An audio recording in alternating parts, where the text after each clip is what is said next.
Man, what it do, man? This is your boy North End Floyd back with another podcast, man. This is the Kickback Podcast, man. What it do, everybody? Yes, we back on the scene, man. Y'all know how it is, though. But we back with another dope podcast. This is episode 107, and we're talking about the roles to the relationship. You know what I'm saying? Things that help hurt a relationship. I got two dope guests that's gonna come on. We gonna chop it up. We gonna have us a good time.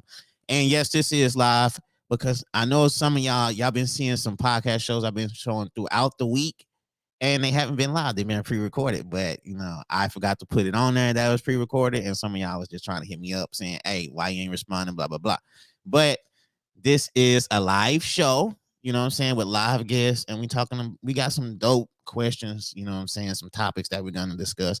Also, if you want to chime in on it, you can by calling 49233 0017. So you could do that if you want to call in, if you disagree with what we're saying, or if you agree with what we're saying, or if you want to just chime in with some of the stuff that we're talking about, you could do that as well. You know what I'm saying? Like I said, it's the number down below, 49233 0017. Also, if you don't catch the show, if you miss some parts, it's always going to be available on Spotify, YouTube, iHeartRadio, Apple Podcasts, Google Podcasts, all that good stuff, man. So, we finna have us a dope conversation. You know what I'm saying? I hope y'all chime in. I hope y'all interested. Y'all please comment, share, like it. And we finna chime in. So man, let me get to the guest, man. What it do, Miss Renee, Kendrick Smith? What it do, my What's up? boy? What's up? What's What's good, up, bro? Renee? What's good? Nothing much. Hello, how are you? Man, I want to say I appreciate y'all for coming on, chopping it up. This is episode 107. You know what I'm saying? This is real dope for me. You know what I'm saying? Every episode is really dope for me. You know what I'm saying? I appreciate all the guests that come through, especially y'all. So how y'all feeling right now? How y'all doing today? It's Friday, so it's a good day. No Bro, work I'm good, bro. tomorrow. Yeah, Fresh off the job, you good, baby, you you good. know you know Ken, I've been seeing a lot of your posts. A lot of females have been uh villainified you. I don't know if that's a word, but they've been calling you a villain. All right, so Yeah, because some of your posts, have been creating conversation and accountability, and some people like it and some people don't like it. Let's just start off by saying what made you make these posts. You know what I'm saying? Post these posts on Facebook. man. Honestly, bro, it's just as I live my life and I kind of just see things, I just pay attention to the world. I mean, although I'm married, before I got married, I was once single. So Mm, some of these problems that people are facing, I have uncles that call and talk to me all the time. Nephew, this is going on in my relationship, and I just be wanting to help, man. I just be wanting to figure out, like, damn, why are we here? Like, mhm. why the world is going this way. So what I'm saying, and as I pay attention to things and different situations, I mean, I'm always been the type of person that speak my mind. So I mean, when I post certain things, it's just something that crossed my mind, man. It doesn't have to necessarily do with me, just something that I didn't see, a situation that I feel like, hey, it may help somebody. I hope it helps somebody. That's why I post it. I'm not trying to Mhm. hurt anybody. I'm just speaking my mind, man. Eric, I mean Miss Renee.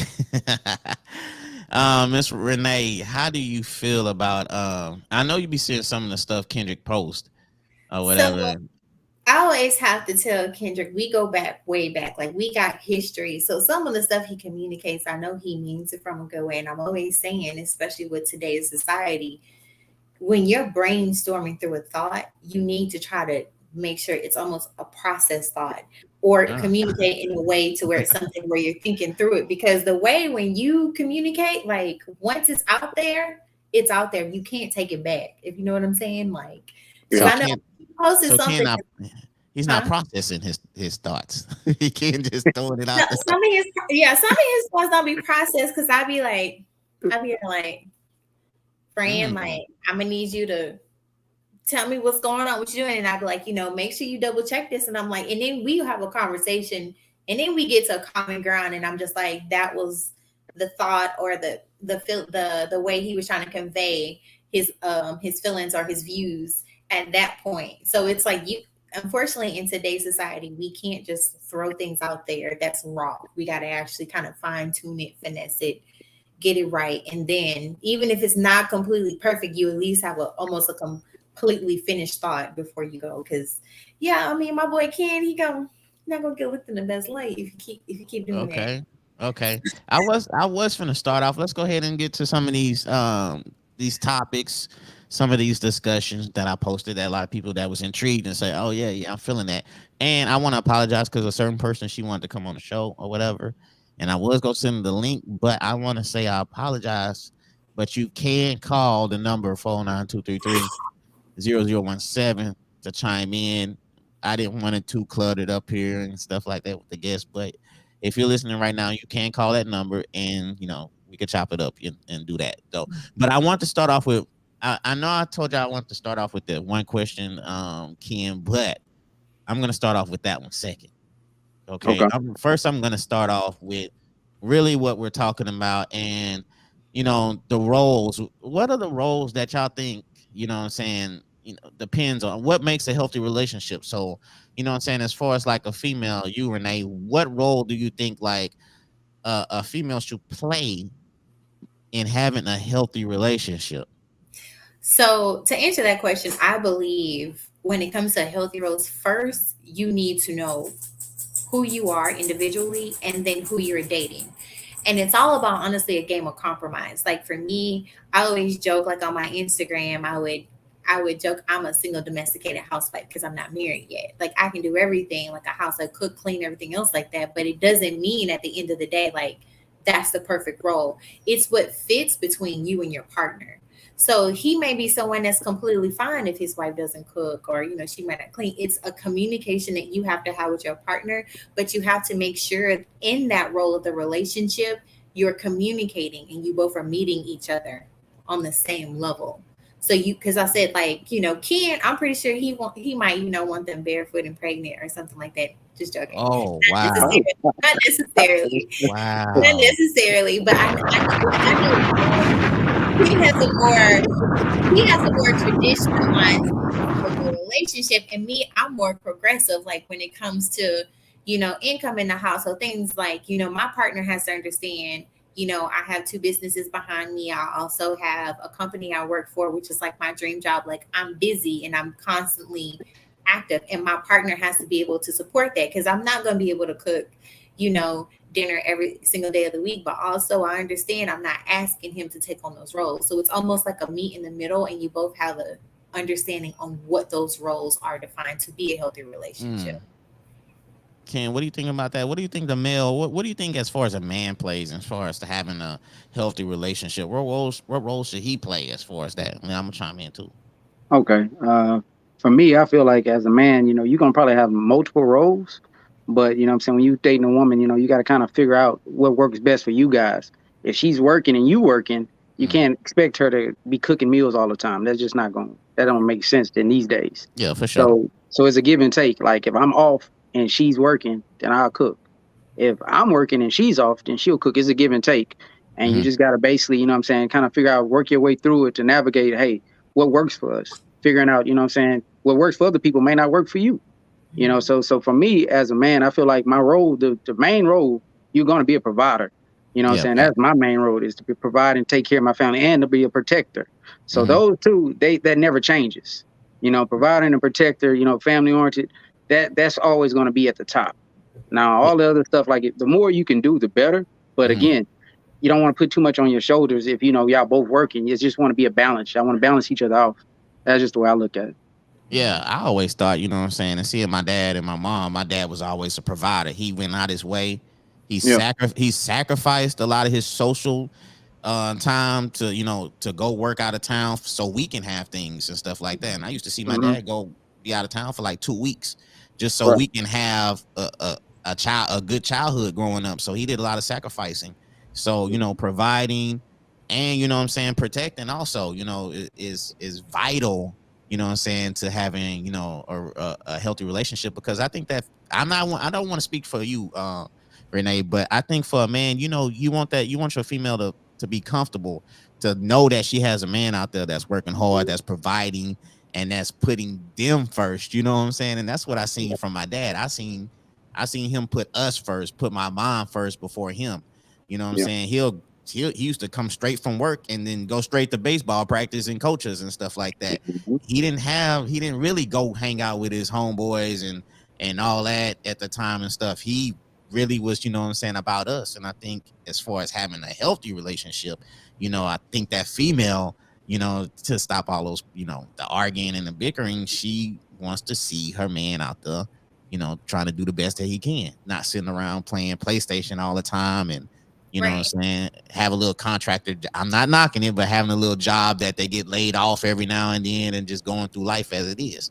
So, but I mean, I completely agree with you in the sense to where, I mean, most men do think it's a part of providing, but it's one of the biggest things, which again is a part of a healthy relationship with communicating, is you both agree to be in a partnership. So you effectively have to make sure that you make efforts in the relationship, not just one of the others. I completely agree with that. Well, let me add something. Stacy said, what happens when a woman does not need providing by financially, but spiritually and emotionally? So Stacy, that is me. That question is me. So for me, the biggest thing is like, when a woman does not need providing financially, it's more, and I do, my partner knows that I do need to be attended to spiritually and emotionally, and there has to be investment into the relationship. So to me, what I think it does in so many ways, it helps.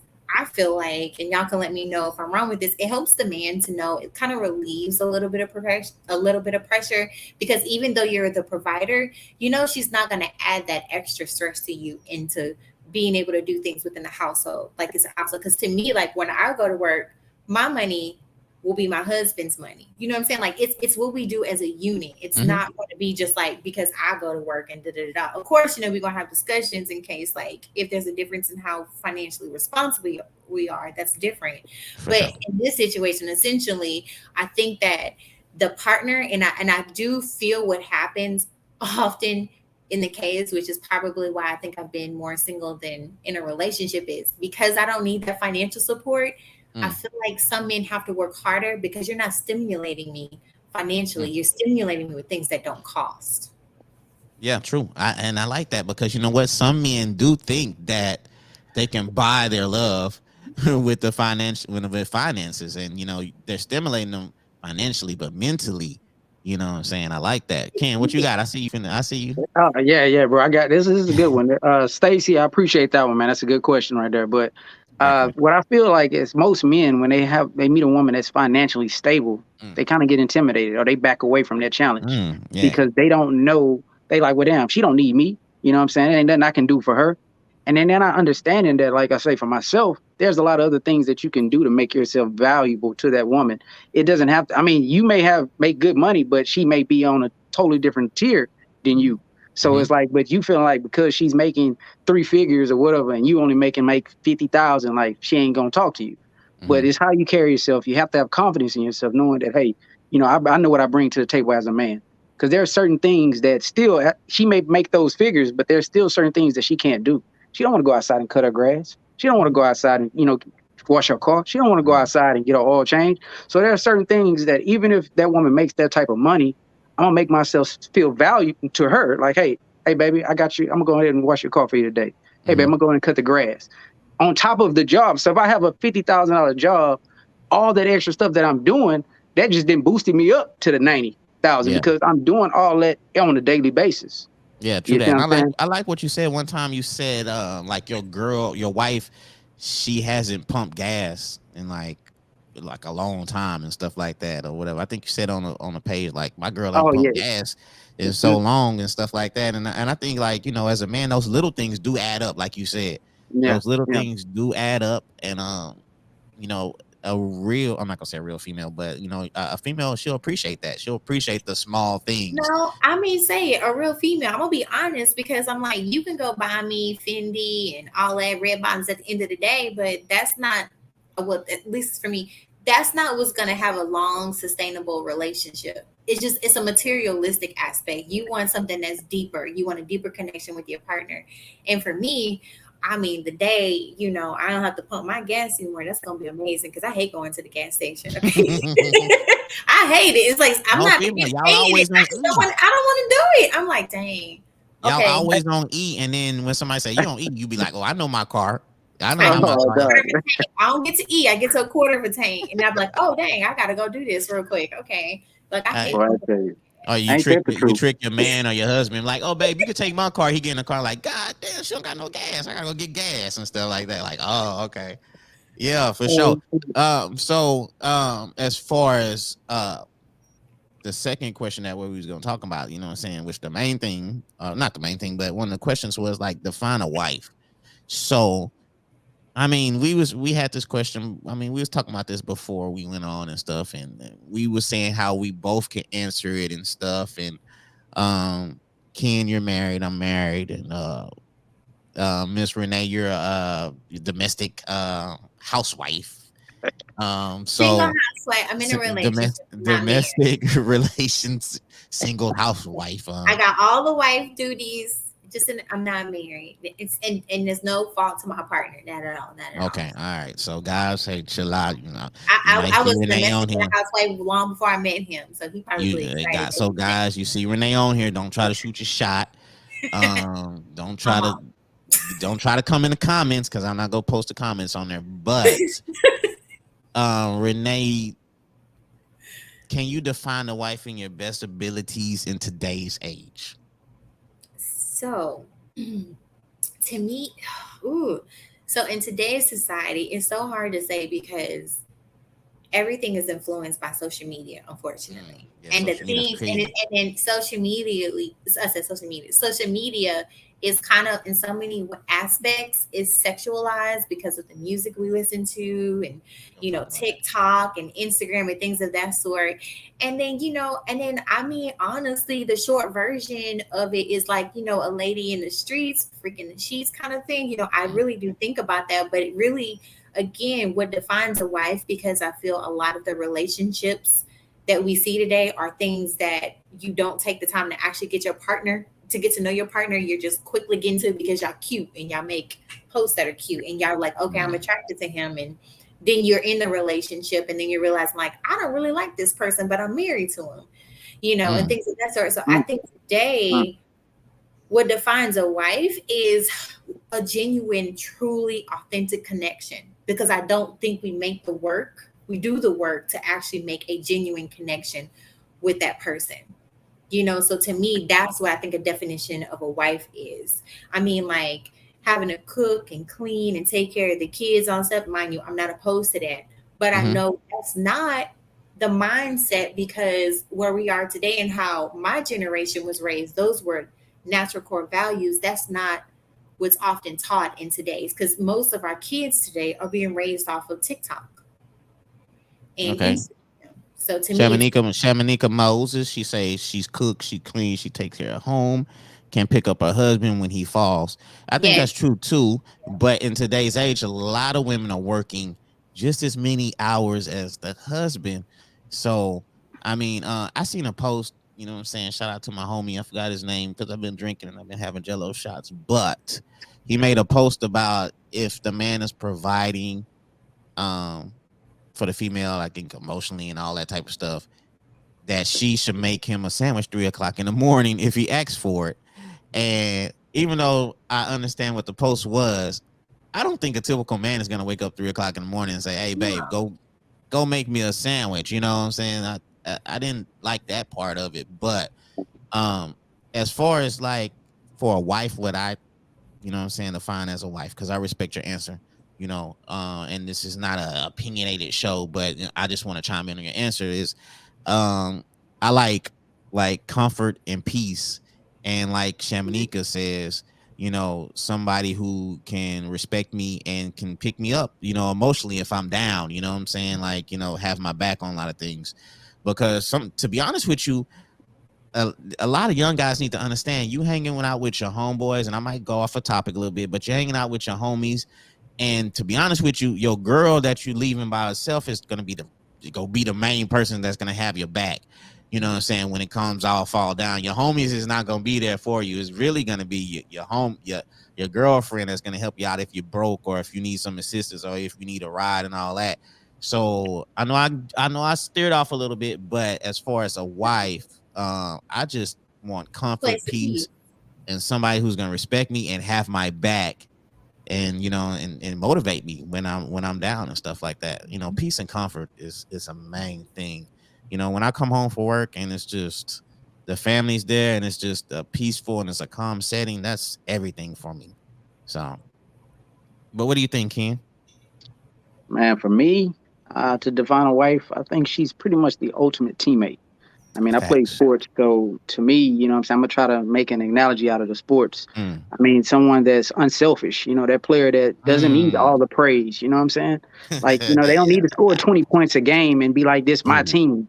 The person that's just getting the rebounds, that's doing the dirty work. I But like at the that. end of the day, that that she got your back. When I go on the court, I know I can depend on her.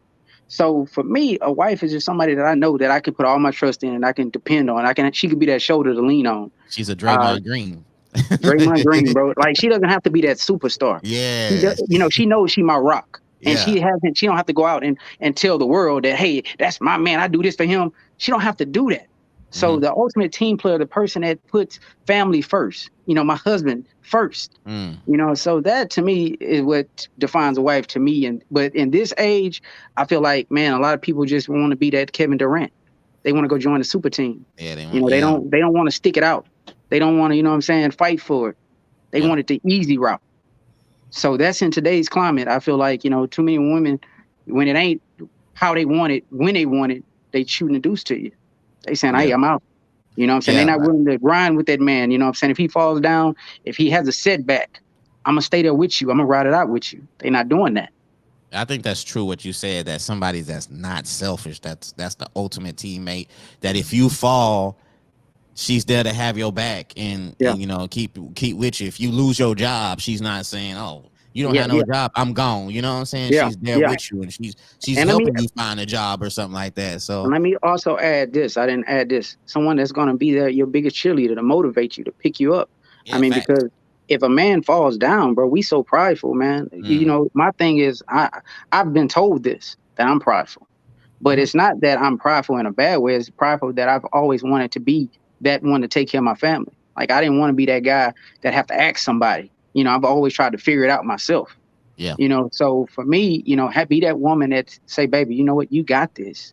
You've done excellent things, baby. You can do this. Mhm. And then that triggers you. That triggers your mind to say, you know what, I can do this. Mhm. But if you have the opposite to a woman like, oh nigga, you sorry, you need to go get a job, nigga, you can't pay it. You know what I'm saying? If you got that, Mhm. you're gonna lose self. You're gonna start doubting yourself. Mhm. Like, damn, shit, I That's have. not healthy. And that's not healthy, bro. So what That's ends up not healthy. happening, you start to lose yourself. And while you're losing yourself, you become somebody that's not really you. You Mhm. start snapping off at her, you know what I'm saying? Mhm. Cussing, and that's just not your personality. But because she didn't brung you down so long, it's like somebody keep pushing you, pushing you, pushing you. Eventually, you're gonna fight back. Yeah, Like, no doubt. you're gonna say something that's just not you. You're like, motherfucker, I'm tired of this shit. It's just gonna come out, bro. So, I mean, I don't want to go too far on it, but that's what I got for you. That leads to Yeah. another point, but I'm not even gonna get on that. You Oh, say at please, least please, another point. What I mean, what please, I share. point? mean, Please. because to me, like because so what he was saying, like again, like we've had this conversation in the past about about the woman getting onto a man and man getting onto woman. I always say that when it comes to relationships, a lot of the things that we enact or portray on on our partners are things that are self-inflicted. They come from sometimes a place of trauma, so to speak. So you're wanting this person to live up to this expectation because somebody else didn't live it up to you, which whether it be a absence of the father, mother not being present, things of that sort. So for me, it's like you have to be able to work from a place of grace, especially I feel like within the Black community of what we've been through, that you have to have a place of grace. Like you have to. And then unfortunately I always joke that even though I give Ken a hard time when we be joking about stuff, and I am a huge advocate for Black men, also us Black women. Like I know we haven't had either, but I feel those though, like especially in today's society, men are born with certain levels of pressure placed upon them in general, just coming out the womb. Mm, Everything is against you because of the color of your skin facts. And and I'm what glad you you have to acknowledged do. that too. And then in addition to that, like the advancement and things that have been in place, yeah, where Black women, we getting our degrees, we coming up making six figures, like we're Hello. getting all that. And Kim was like, well, the black man's getting left behind. And I'm like, it's not so much that the black man's getting left behind. We got to readjust our mindsets. So, like, ladies, when that man, he has a good job and he making $60,000 a year and he's taking care of the household, you can't look down on him because he making $60,000 and you making 120, because that man gonna hold you down probably more than that man who was making 200,000. So I think, like, there's a lot of pressure, and I do agree, within the black community, we all need therapy. As You know what? biased as it is, I we like what all you need said. therapy. I like what you said too, because a lot of people underestimate the pressure of a black man in Mhm. America. It's even if that black man has a good job, it's politics. It's politics for Mhm. that man to keep that job. It's politics for that man that's getting passed up over for that supervisor job that he's been busting his ass to get and stuff like that. So as far as a black man, yeah, it is stressful out there. And I like to advise the young teens out there, the black males out there, to, if you could He is avoid so the streets, praised. yeah, avoid the streets. Please do not go to jail, because they will use that against you. They will use that felony against you to Mhm. say, hey, we don't want to promote you, or we don't want to hire you because you have that felony, instead of using what they really want to use, which is the color of your skin. But Right. yes, you are correct. As far as the pressure of a black man in America, it's a lot, and I think a lot of people overlook that and stuff Mhm. like that. But and also, you said with therapy, and yes, I have mental health shows on here a lot, because I think that as far as the black community, we we're sleeping on therapists and mental health and getting help, because a lot of us like to cry and come on Facebook, for our therapy, Yeah. and really people are just gonna laugh Worst at you place, worst and talk. advice. Yeah, they're gonna give you the worst advice. They're gonna talk about you in their inbox with their friends, instead of you really going to a therapist. And let me slide this in: if y'all do need a therapist, I know a couple good therapists. You can inbox me. I will help y'all out. I would definitely tell you who you need to go to if you need a therapist, black or white. It doesn't matter. I got you on both, male or female. I have you on both. But Renee, let's chime in on that. Why do you think that we need therapy? I think that we need therapy because if you think about systemically what we've been through with our ancestors, it, like, and unfortunately for us, it goes way back to just what we're currently going through. If you think about it, everything is meant to push us down. And if you look, even like, because of what's been against us, and the if you look at like the animosity we have within our culture, light skin versus dark skin, men and women, like, the baby mamas, which I know is in every aspect. It's just like how we idolize stuff, how much rappers and things of that are glorified. It's just like Mm. we're basically, I feel like when you look at society, more people are looking out trying to find something to clutch on and grab onto, when it's like you got to do the work to address the trauma, because we all have a level of trauma that we've been through. And then I feel like no one can actually say that, because what has happened to us historically has never actually been rectified, if that makes It sense. hasn't. It's never been rectified, It hasn't. No. hadn't been rectified. So it's just like, so we're coming in, and it's just like, even when you go into the work culture, into the work setting in a corporate environment, we got to put on a mask almost. You know what I'm saying? Like, we can't be like the way I go talk to my mom or one of my Yeah. friends. Even like how we're talking now, we can't have that level of layer. And honestly, it's because of how we've been conditioned. When you look at historically, when it came to slavery, like we was talking about, they mentioned certain things that happened, and how slave owners will go in and do emasculating things between, their stronger slaves, to try to break them down, use them as cattle to help breed, and go into the cottons and pick and make, it's just so much stuff. But when it came to it, like, we didn't really start seeing real advancement until Martin Luther King, which is not that long ago. It's not that Mm. long ago. Hmm. You know what I'm saying? So it's like, there is history, because the thing is, the way our parents raised us, they wanted better for us, but there was also that sense of survival that we also have to have. Like, we were raised with a sense, we got to survive, we got to do what we need to do. That is true. Now, let's keep it Mhm. let's keep it on the same subject, Yeah. as far as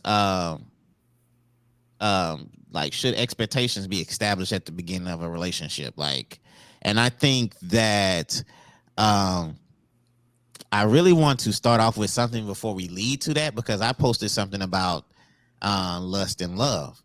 And so my whole point was, if y'all can hear me out, this is my whole point. So I posted about lust and love, and does it create a lot of single parent households? And I think, and what I tried to get to was, what happens is a lot of people get together, and within a week or so, they're having sex, you know what I'm saying, and they're lusting for each other, and then things happen, they might have a baby and such, and then they really start mentally getting to know each other after a certain amount of time, or what this person likes, what they dislike, and then they find out, like, I don't really like this person. Yeah, we had sex, we had a baby, but mentally wise, getting to know this person better, I don't like this person. I don't like, they don't have goals, they don't have dreams, or they like to do this, they don't like that. But you didn't find that out because you was too busy lusting, so and I think, and the expectations, so I'm going to lead to this, the expectations of a relationship was never established. You never talked about, what do you want in life? What even your favorite color? You were just going out, having sex and having a good time. And then it led to this. So I think it gets slept on. So that's what I said. Should expectations be established at the beginning of a relationship? Go ahead, Ken. I'll let you go first. Go first. Man, this one here, this is a real good one as well. I mean, every question so far has been real good. I definitely believe that you need to date with intention. When you're talking to a woman, I don't just talk to any woman. I'm not going to just lay with any woman. Whatever woman I choose to date or talk to, I have intention to marry. So, I mean, that's just me as I got older. Now, when you're dealing with, 17, 18 years old, I feel like at that time you want to play. You really don't care. You're just trying to, what I'm saying, do what you can do. But you can't find that person at that age, though. You can't. No. And don't get me wrong. It happens, but it's rare. It happens, but it's rare. Percentage-wise. Yeah. Percentages are, it happens, but like I said, it's very rare. Not to interrupt you. I'm sorry, my bad. Yeah, no problem, bro. But I'm saying, so for me, I believe that, you definitely need to set the expectation, but it all depends on how you moving. You know what I'm saying? What you have in your heart. You know what I'm saying? Because if it's just your mind that you just want to go into it to just, I just want to hit that. I mean, you're not looking to set no expectations, and you're not going to ask the right questions. You're going to present your best version of yourself to that woman. Sure. So for me, I'm like, bro, it depends on where you at in mindset wise, where you at in growth. I mean, and that just depends on the person, man. I made some mistakes, bro. I ain't gonna lie to you. We all have. I didn't do it right. So therefore, I mean, I'm speaking from a place of experience. I am too. Yeah. So when I went forward to when I got married, I was dating with intention. Like, I wasn't looking for nothing. Okay. But if whatever it was that found me, it had to find me at a place, dog, that May was gonna say, man, this woman had to just knock the shit out the wall, because I wasn't looking for nothing, but it just happened to find me. It found me because she did all the right things, bro. She the one thing about me, and anybody that knows me, I'm all about my kids. So she put that first. She didn't put Kendrick first. She got to my children. She loved on my kids. You get to the kids, you get to the heart, man. Yeah, if you care about my children, I know you're going to care about me. Facts, though. And so that was something that touched my heart. Fact that the way she loved on my children. So then it was, I never dated with the intent to say, okay, well, I just want to knock up, knock up boots. I'm old when I'm saying knocking boots, but no doubt. I mean, so I went into it saying, I want to get to know her. You know what I'm saying? We would just sometimes just sit and talk. Like, bro, we would sit and talk and just get to know each other, man. And the honesty. And like I said, when the hard times come, you got to lean on them conversations. Yeah. But if you don't put in the work, bro, people say, marriage is not a job. That's bullshit. It is a job. Every day you got to clock in and put in work. You cannot come into a marriage thinking it's going to be easy. Marriage is not for the weak, bro. If you weak and if it's like me and you played baseball. I remember your dad would make us do bunny hops and duck walk. Yeah. If you was like, man, this shit hurt, man, I'm done. then you shouldn't even play this sport, because there are going to be times that's going to push you to that limit. I got to know that you can do it. And in a marriage, bro, you got to know there's not going to always be, easy times. There's going to be some hard times.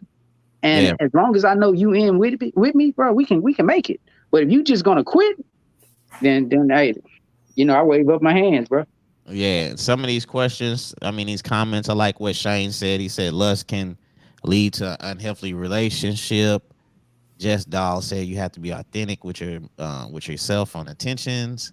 Mm-hmm. Yes, from Holly, when a man love yes, when a man love your kids, that's definitely big. Oh, she's speaking on the female part. Okay. I'm All speaking, right, yeah. yeah. And Shane G, with being transparent from the start, can show you who you really are.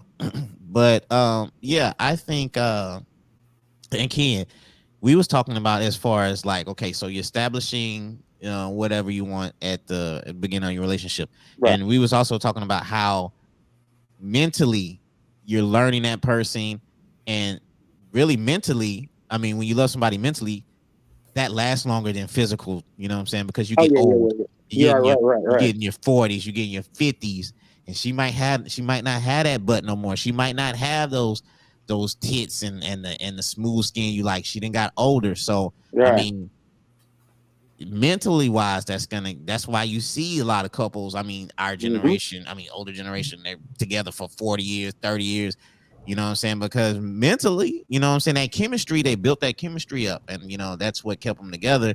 Then when you see that chick, like, damn, she got a fat ass, but her Yeah. attitude messed up, but Right. I'm still gonna stay with her because she got that fat ass, you know what I'm saying? And his homeboy like, hell yeah, I wouldn't let that go, but she Right. toxic as hell, you know what I'm saying? Right. And that don't last. That can lead to jail or windows getting broken and everything. So we sleep on, a lot of people sleep on getting to actually know that person, man. And I was telling you, like, at the, like, when I was younger, I mean, you know what I'm saying, before I got married, I wasn't trying to learn them mentally. And I was messing, and like being in from the north end, like I was saying, a lot of chicks I was messing with, they can give me a run with a fade one or they they weren't scared to fight no man. Shoot, they'll get out there in the paint with you. You know what I'm Yeah. saying? Yeah. Yeah. And mentally wise, I didn't want to know them mentally or whatever. Yeah. Right. Right. Right. But Right. like, but it is very important when Right.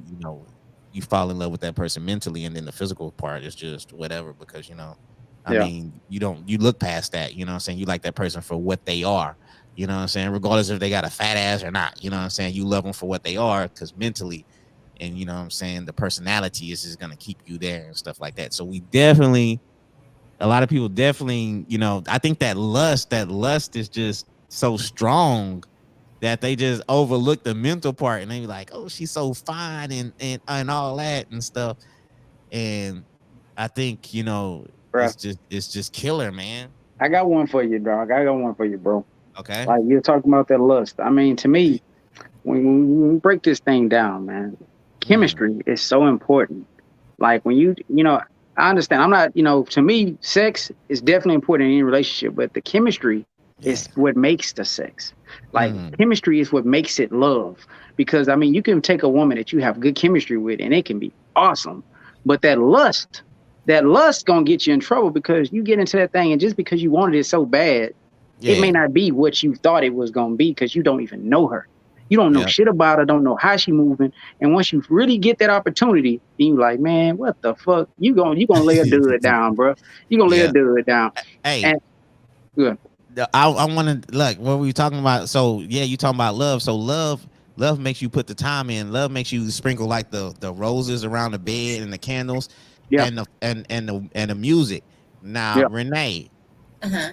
do Mm. y'all, I mean, is that important for y'all? I mean, is those details, does women these days, do they, y'all still want the roses around the bed or do y'all be like, just Okay. give it to me, baby?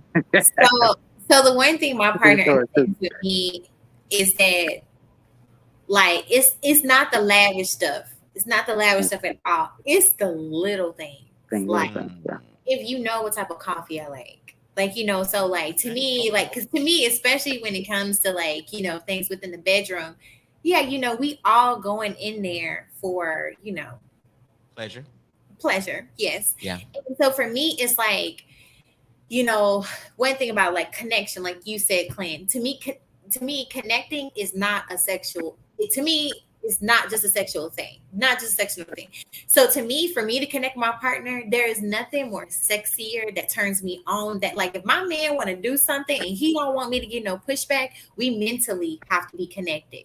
So when that moment comes and and it's in the bedroom, so to speak, yes, those little things do make a huge thing. Not every night, but every so often, making it special. Like when I get the Mhm. rose color. Now, me, I don't believe in killing, flowers. So you can give me some chocolate, you can give me some wine, Okay. you can give me some sea salt in the bath with some like lavender essential oils, Okay. some Okay. rosemary, like things like that. Yes. But like dried rose petals, like herbs. I don't want to kill an innocent rose for no reason. But Okay. Sure. it's just like those things to me mean way more. And even if you can't cook and you decide that, babe, I want to make you dinner tonight, I'll make you breakfast. Mm. Those things, like, it turns me on, it gets me going. It's just Yeah, like it gets the, I don't being yeah. perfect, it's like the juices flowing. Like you just like, oh yes, come. You know what I'm saying? Like those things to me are the things I receive way more than you bringing me a bag. Okay. So do you think like a lot of guys they don't focus on the little things? No, they don't. And the thing is like, and the one thing I always say, like, in a relationship that's hard today is because it's like my mom was like, she said, look, when you get in a relationship, if the man is not crazier about you than you are about him, not like meaning I'm not attracted to him, she's like, then he's not the one. Mm. Meaning, if that man is not really going to put in an effort to you in the relationship, he's not the one for you. Because one who is into, he's going to work to know what it's going to take to make the wife happy in the relationship. Like that happy life, happy wife, that is not a joking statement. That is a Yeah. real statement. And at the same time, ladies, we are not in any way exempt for also catering to our man. Now, rubbing feet and stuff, don't ask me to do that. I don't do feet. Yeah. But I mean, it's just like there's certain aspects to a relationship, just like with the question about the expectations in a relationship. To me, I feel like there's two parts to that. When you get into a relationship with someone and you set your expectations, how much work have you done to get to know your partner? And in Mhm. addition to that, how much work has your partner done on themselves? Because this person could have these expectations, they want a relationship, but they could come in completely damaged. Like you getting someone with baggage, Mm. you Oh, know, like trauma. Mm. They've been in scar relationships. You got to worry, like, did you do the work at the end of the day before I set these expectations to you? So for me, it's like, I know that this is what this person has going on with them. And these are the expectations they have, but is it coming from a realistic place or is it coming from a place from a past experience? I like So that the because aspect of when you say like expectations in a relationship, who is it that's asking you for these expectations? Where come and then for you, when you coming at me at the same thing for me, it's like I'm going to give you my expectations. Question me, make sure you know me well enough. Like it goes both ways, not me, facts. not the man versus woman. We both got to make sure. And in that case, it's like, these are the expectations I have. And then you got to be open from where those expectations are grounded, that those expectations are going to change, because I don't care what anybody say. Just like the world continues to rotate and evolve, we have to rotate and evolve. Our partner has to rotate and evolve. We both have to grow. So those expectations are going to change. So what I might have had in the beginning of our relationship as expectations, we got to come back. We got to have date night. We got to communicate. We got to revisit those expectations consistently Facts. on a basis to go, because they are going to change. Yeah. hey, E, And go ahead, go ahead. Kim. My bad. Nah, I was gonna mess with you real quick. I say you said your mama told you that, right? So my daddy told me this. My daddy say, son, don't Oh. go with the woman that you love. Go with the woman that love you. So I mean that's what my Mm. old man told Okay. me. Okay. But Okay. but And you but so you know how to make her fall for you to love you. You got to be crazy about her for her to love you back. no, but what he was saying was this though. But let me tell you what he was saying. Okay. See, he was saying, the woman that you love, you gonna be crazy about her that you gonna do so much for her to make her feel good, but she ain't loving you. But the woman that love you gonna go the extra mile for you. The woman Mm. that love you, what you saying? I ain't rubbing no feet. That woman that love you gonna rub them feet. The woman that love you gonna do them I things can that. love you to the moon and back. That's not. Hey, I love my I'm just 3-year-old saying. niece. I love my I'm just 3-year-old saying. niece. I'm I just love my saying that 3-year-old that's what niece. my She old look man just told like me. me, and I'm still like, I can't do the feet. and he gonna love me just the same. I It's like just a that. psychophobia. You know Hey, what I'm saying? but I you love want him just him to rub your feet though. no, I don't. I told him don't touch my feet. Don't touch Oh my well. feet. Uh, Okay. I I'm look, just saying now. we all got our quirks now. We not perfect. No, we not. okay. We not. Okay. We not Amy perfect. Amy said men doing the little things are as good as foreplay. Yes, yes, Amy. Like, know my favorite type of wine. My favorite type of wine is Yes. only $8.49 at Total Wine because I just bought some. This is like my favorite South Australia. Know my little things, like the things I like. It's a great wine. Don't think because it's cheap, it's a cheap wine. It's not, people. But I'm just saying, like, know those little things, and like all of these lavish gifts, you could be. I'm not saying save so much money, but you're getting a stronger connection on things that are more meaningful than costly. Okay. Martin says I like the way she speaks. Mm. Okay. Thank you, Martin. So she got a fan. Love will make you do it all. Miss Sonny It said. will. It will. Yeah, and you know what? The little things matter for a guy as well. I mean, now I'm just gonna be honest with you. Some guys don't pick up on the little things. That I'm gonna be honest with you. Some guys probably do not pick up on the little things, but the little things matter. Definitely for me. Like if I come home and I mean, like, what I like to eat or something like that, or just little things, or like you said, the wine or something like that. So if you talking to your wife, you come home and wife then already fixed you a drink, like, Ken, whatever you drinking, you and your wife had a conversation, and you're like, yeah, baby, been a long day, and you come home and boom, it's a cup of such and such right then and there and stuff like Yeah. that. I think like the little things matter because it let us know that you care. You know what I'm Yeah. saying? And, Yeah. and like we go back to you not being selfish, you thinking about us, and you actually listening to us, and Right. and you're studying us, and that But definitely matters. So, but you know what that also means, Floyd? What everybody has to understand, while we sitting up here and we're like, well, he not doing this or she not doing that. You got to communicate. It's not going to make it any less sexy. Be like, oh, babe, I think this would be more meaningful, or this would turn me on if we did this, or babe, I really like this thing. Like, you actively, it's literally like when you go into a job, most jobs, you get training. So technically in a relationship, I'm not saying you got to get trained, but there's questions that you ask. And by actively asking questions to your partner, you're able to be able to fill in those things. So moving forward, you're not going to have to go back because you've had that discussion. And as time grows and things, and you learn more about your partner, literally everything is like a Q&A, or it's like a search and answer kind of thing. You have to be able to communicate, because if we go through trying to assume what we think somebody would like until we actually know them, that's where we do more misses than we actually do on hits. Right. yeah, Well, true. And, you make a good point. You make a good point, Erica, because I mean, I think I had this conversation with my wife before, and it's kind of like, you talk about past traumas and stuff like that. Like, if I don't know something hurt on you, and I grab your arm and you say, "Ow, baby, I got a bruise right here." I didn't know that you had a bruise right there. So it's like, how am I supposed to know what hurts you unless you tell me? And it's vice versa for a man. Like, we don't know, a woman don't know what triggers us, what makes us happy unless we communicate that. And like I said, so I get it. I completely understand, because I've been there before. And that part, it's not easy to do. It's not, it takes a while. It's like practice, like you say, you know what I'm saying? And having to take accountability. Like, a lot of people don't like to hear things about themselves that's negative. Like, you yes, don't listen. I've heard that about myself sometimes. Like, you listen to reply. And sometimes the biggest thing is sometimes just to be quiet and let her talk, and let her tell you about yourself, and then go do the work on yourself. Like, it's not going to happen overnight, but you constantly letting her know, baby, I'm paying attention to what you said about me. I hear you. And, a lot of people, when you tell them something about themselves, guess what they do, Floyd? They get what's that? defensive. They get defensive. They like, oh, who you, what? Then they start pointing the finger at the other person saying, but your ass do this. And then next thing you know, it's a big argument, because it's like, they don't want to hear nothing negative about themselves. And this is something I don't take credit for. This is something that I was taught from my wife. I take no credit on this, bro, because I mean, I wasn't this way. If we would have talked probably about 2 or 3 years ago, this wouldn't be me. I wouldn't even have this conversation. This wouldn't be something that I learned.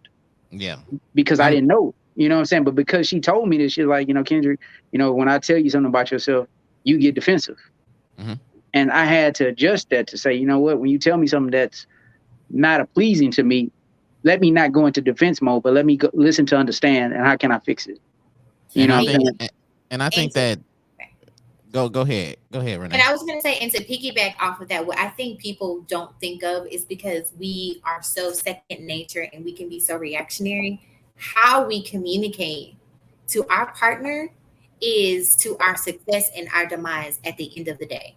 Because the thing is, your partner might have well intentions, but they're just saying it. And because you're in a relationship and you guys been together, they're just like, oh, okay, well, I'm saying it. They're just going to receive it. And it's like, no, if you don't come to me, it's almost like love language, but instead of love language, it's communication style. Like I have to learn my partner's communication style. They have to learn my style as well. So it's like you could have the best intentions, but if you don't communicate it in a way, because I think in certain aspects, people are so quick about just let me just get my point across real quick and then they're gonna receive it. We're in a relationship. It doesn't work that way.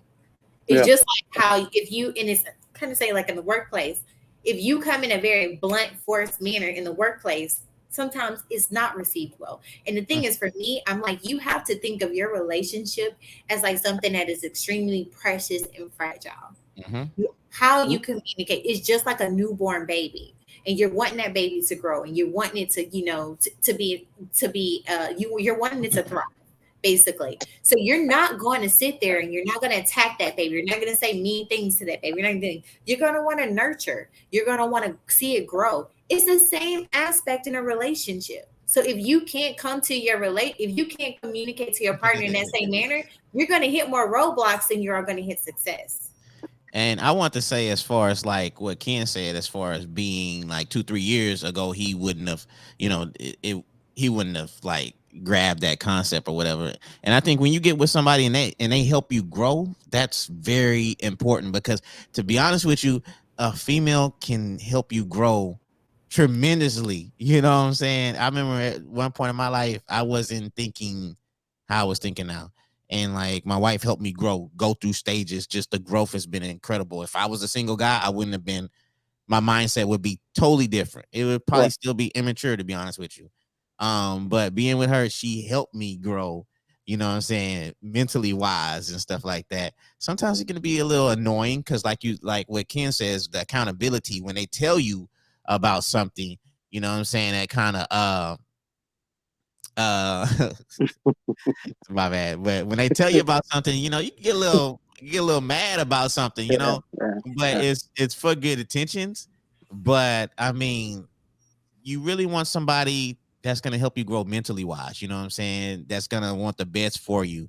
So a lot of guys, uh we can take that as being annoying, or we can be like, man, she tripping and stuff like that. But you just gotta understand what they truly want, and that's for you to be better. And Yeah. and like we were saying, like growth is very important because, what I'm saying, the mind state is everything. They got a question that we coming to, bro. That's kind of lined up perfect with this. So I'm just waiting. If There's it's a one that's question lined. I'm looking at, I'm like, I'm ready. Yeah, I'm I'm ready, gonna bro. let It you lines go up first so perfect I with can this come back segment, and bro. clean up just in case how you answer. Yeah, nah. It lines up. I mean, he's doing it. He's working it because it's like, bro, everything is working like clockwork. It lines up right to the next segment. They gotta be structured and everything. I see people in the comments, they're commenting with each other, they're asking each other if they're married and stuff like that. And Sonny is asking Dana, uh, is she married? She is married, I believe. I don't want to give out nobody information if they don't want to, but I mean, she's married or whatever, Sonny, if that's what you're asking. But Natasha said, okay, I guess we could go into this. This is a question from the audience, if you want to say that. Why do women love harder than men? Whoa. Whoa, whoa, whoa, whoa, whoa, Oh, I don't know whoa. about why do women love harder than men. I don't know about that. I don't know, man. That's I can understand an aspect of this though, Okay. because if you think about with women, Mm. we are will always, and I say even if you don't have them, we will always have a stronger maternal aspect, a more nurturing aspect, because that's just like it's a part of biology, if it makes sense. It's part of biology. In Mm. addition to that, when we come into this world, what happens? You teach boys to go out, play with GI Joes and things of that sort, and that they have to be a provider. Women were raised to go home and play with baby dolls and be caretakers and nurturers. Like it's a whole part of like societal conditioning and a biological aspect of it. So I think in so many aspects, yes, women do love harder because we can have a stronger emotional connection. Like, when some guys will joke, no offense, I'm not trying to make any offenses to the LGBT community, some guys will they won't talk to a female that's been in a relationship with another woman because there's a connection that cannot be broken, because the connection between two women are stronger mentally than it is sexually versus between a man and a woman. So to me, it's like the thing is with men, we have to focus. Like if men could be on the same level on average, I'm not saying all men are not capable of this, but if every single man was capable of being able to connect with women more on a stronger mental level, yes, I can see where it'd be more of a 50-50 chance. But this is why I do feel that women do love harder than men. Now in today's society, if we go based on social media, okay, there's a lot of debate. There's a lot of debate. There's a lot that could be contested against it. It's all about getting money and buying me fancy things that sort. But essentially, if you look at biologically and how we have been raised on a societal level, that is why women love men harder. I disagree. Okay. I disagree. I'm gonna say this. I mean, I think she's speaking more from the experiences of the guys that she dated. I mean, you can't put that question on every man, because I'm pretty sure there are some men that been with a woman that they love way harder than she loved them. I mean, and it's case by case. It's a case by case situation. I know some men that shit, once they got in a relationship and a woman broke their heart, shit, they never recover. And I know that woman, she didn't bounce back the next week with another dude. So don't give me that shit. Damn. Don't give me that bullshit, because the dude, he still ain't got his life together. And the woman, she ain't already then got a new dude in the crib. That's bullshit. That question that she answered, why do men, why do women, that's a bullshit question, because it's not true. It's not true, We because don't have it's to agree okay. to disagree on this, because Ken, I, when you I disagree. no, listen, and I'm not trying to offend anybody. When you look on the same level, to me, when it comes to women loving men harder, a real easy thing for me, you meet a woman who has several children, it is harder for her to get into a more successful committed relationship. You meet a dude like Future, Nick Cannon, all of them, and I'm not even trying to do status, because there's some dudes on the lower level that have all of these kids and it's easy, and they end up finding the right one, so to speak. But I think it's because at the end of the day, it was the amount of work being done. But when it comes to women naturally, we're more maternal. Men are not as maternal when it comes to children. You can Naturally, have, that's hey, Erica, y'all can have that one, man. I wave the white flag. I don't have nothing to say on that one. we'll agree to disagree on that one. Me personally, I think every relationship I've been in, I loved hard. Yeah, I loved hard. Tommy, I'm sorry. Hi. What? Did I miss something? Hey, Floyd, did the boy miss something? Dang. Tommy Keys, I'm sorry. He I said must have missed. that's all Keys. the kids. I wasn't expecting it. I'm sorry. Oh, okay. I No, missed Tommy something. Keys You said got that's Tommy. because How many she has kids you all got, them kids. Tommy? Tommy Keys going in. How many kids you got, Tommy? hey, I was gonna say something too, but my boy King Relford, he said, "Don't let your zodiac sign determine the way you are," and stuff like that. So before he posted that, I was gonna say, I loved hard because I'm a Cancer, and Cancer is emotional, but I didn't want to say that, but I'm saying it now. But I'm a free spirit, so I shouldn't even be in a relationship. I'm a Gemini. Then we're gonna go that way. Oh shoot! I don't like them. Okay, all right. But anyways, let's not talk about the zodiac. Okay. I'm not even gonna lie. Sometimes I don't even know a zodiac sign on a female. Like, I mean, I never asked that question. Like, hey, what zodiac sign are you? Right. I don't even. Me personally, I don't get into like, is a Gemini crazy or is it a Leo crazy and stuff like that. I never went by Most that. people don't even know I'm a Gemini. Yeah, I don't even go by that. I'm not even gonna lie to you. Now, Ken, I know you didn't probably met some crazy I forgot you said you meant. You said something, but I don't do. I don't. Hey, we not gonna even talk about it. But let's just say, I mean, I don't believe in it, but there is some truth to it. Like like I say, for instance, you know, what I'm saying, you meet somebody and it said certain things about, just say, a Gemini, and then you be like, when you date a chick, you be like, man, that is kind of that girl, or that is how she be acting. So I'm saying certain things, it has some truth to it, but ultimately Like you Virgo, decide. I won't date Virgos or Leos. Huh? Now, male Gemini, I won't date Virgos or Leos. Why, Erica? Why won't you date a Virgo or a Gemini I'm or telling you. whatever? I didn't say church. No, never mind. I'm getting off Oh the yeah, subject. yeah. Oh yeah, yeah. Hold on. But Somebody said she's lying. She's crazy. I'm not crazy. I told you. I will go fix me a glass of wine before I really sit here and argue with you. Okay. I just said, hey, I'm not gonna. You know how they say you plead the fifth. Them Geminis, I have nothing to say about Geminis, man. I just don't have nothing to say. Amazing. Amazing. Okay. All right. Okay. I don't know what Kelvin said. He hating on me. I don't know what that means. I don't know He's who's hating hating. on me. Yeah. Oh, I'm not sure what his sign is. Okay. Oh, Erica. I'm so Okay, sorry. Erica's hating on. I'm All not right. sure. Okay. So oh. Okay. So man, we was talking about this. We chimed in, but we kind of jumped off, and I wanted to talk about it. Okay. And Ken, you sent me a video. Yeah. That video was dope. I ain't gonna lie, it was a dope Hey, video. hey, bro. I was You know, asking if you could turn the comments on. That's all I'm gonna say. Ain't saying nothing else. hey, Floyd. The crazy thing about that, bro, is I had that conversation like prior to seeing the video. And Mm, it's like, cause I went to counseling. I did all that type of stuff on myself. okay. And the lady had asked me, like, hey, what do do you want love or respect? Mm. And it was Oh, crazy that I seen a video. oh. So you seen you Yeah, asked that before? Okay. All right. I got asked that question before. And the question was, the way I answered it was like, I just want respect. Like, I don't, and then for me to hear some other guy that I don't even know, and then like I said, I talked to a lot of my uncles and I talked to a lot of old guys. I'm one of them type of people that feed. I don't have a problem with getting information from an older man, somebody in their 80s and 70s. I seek that.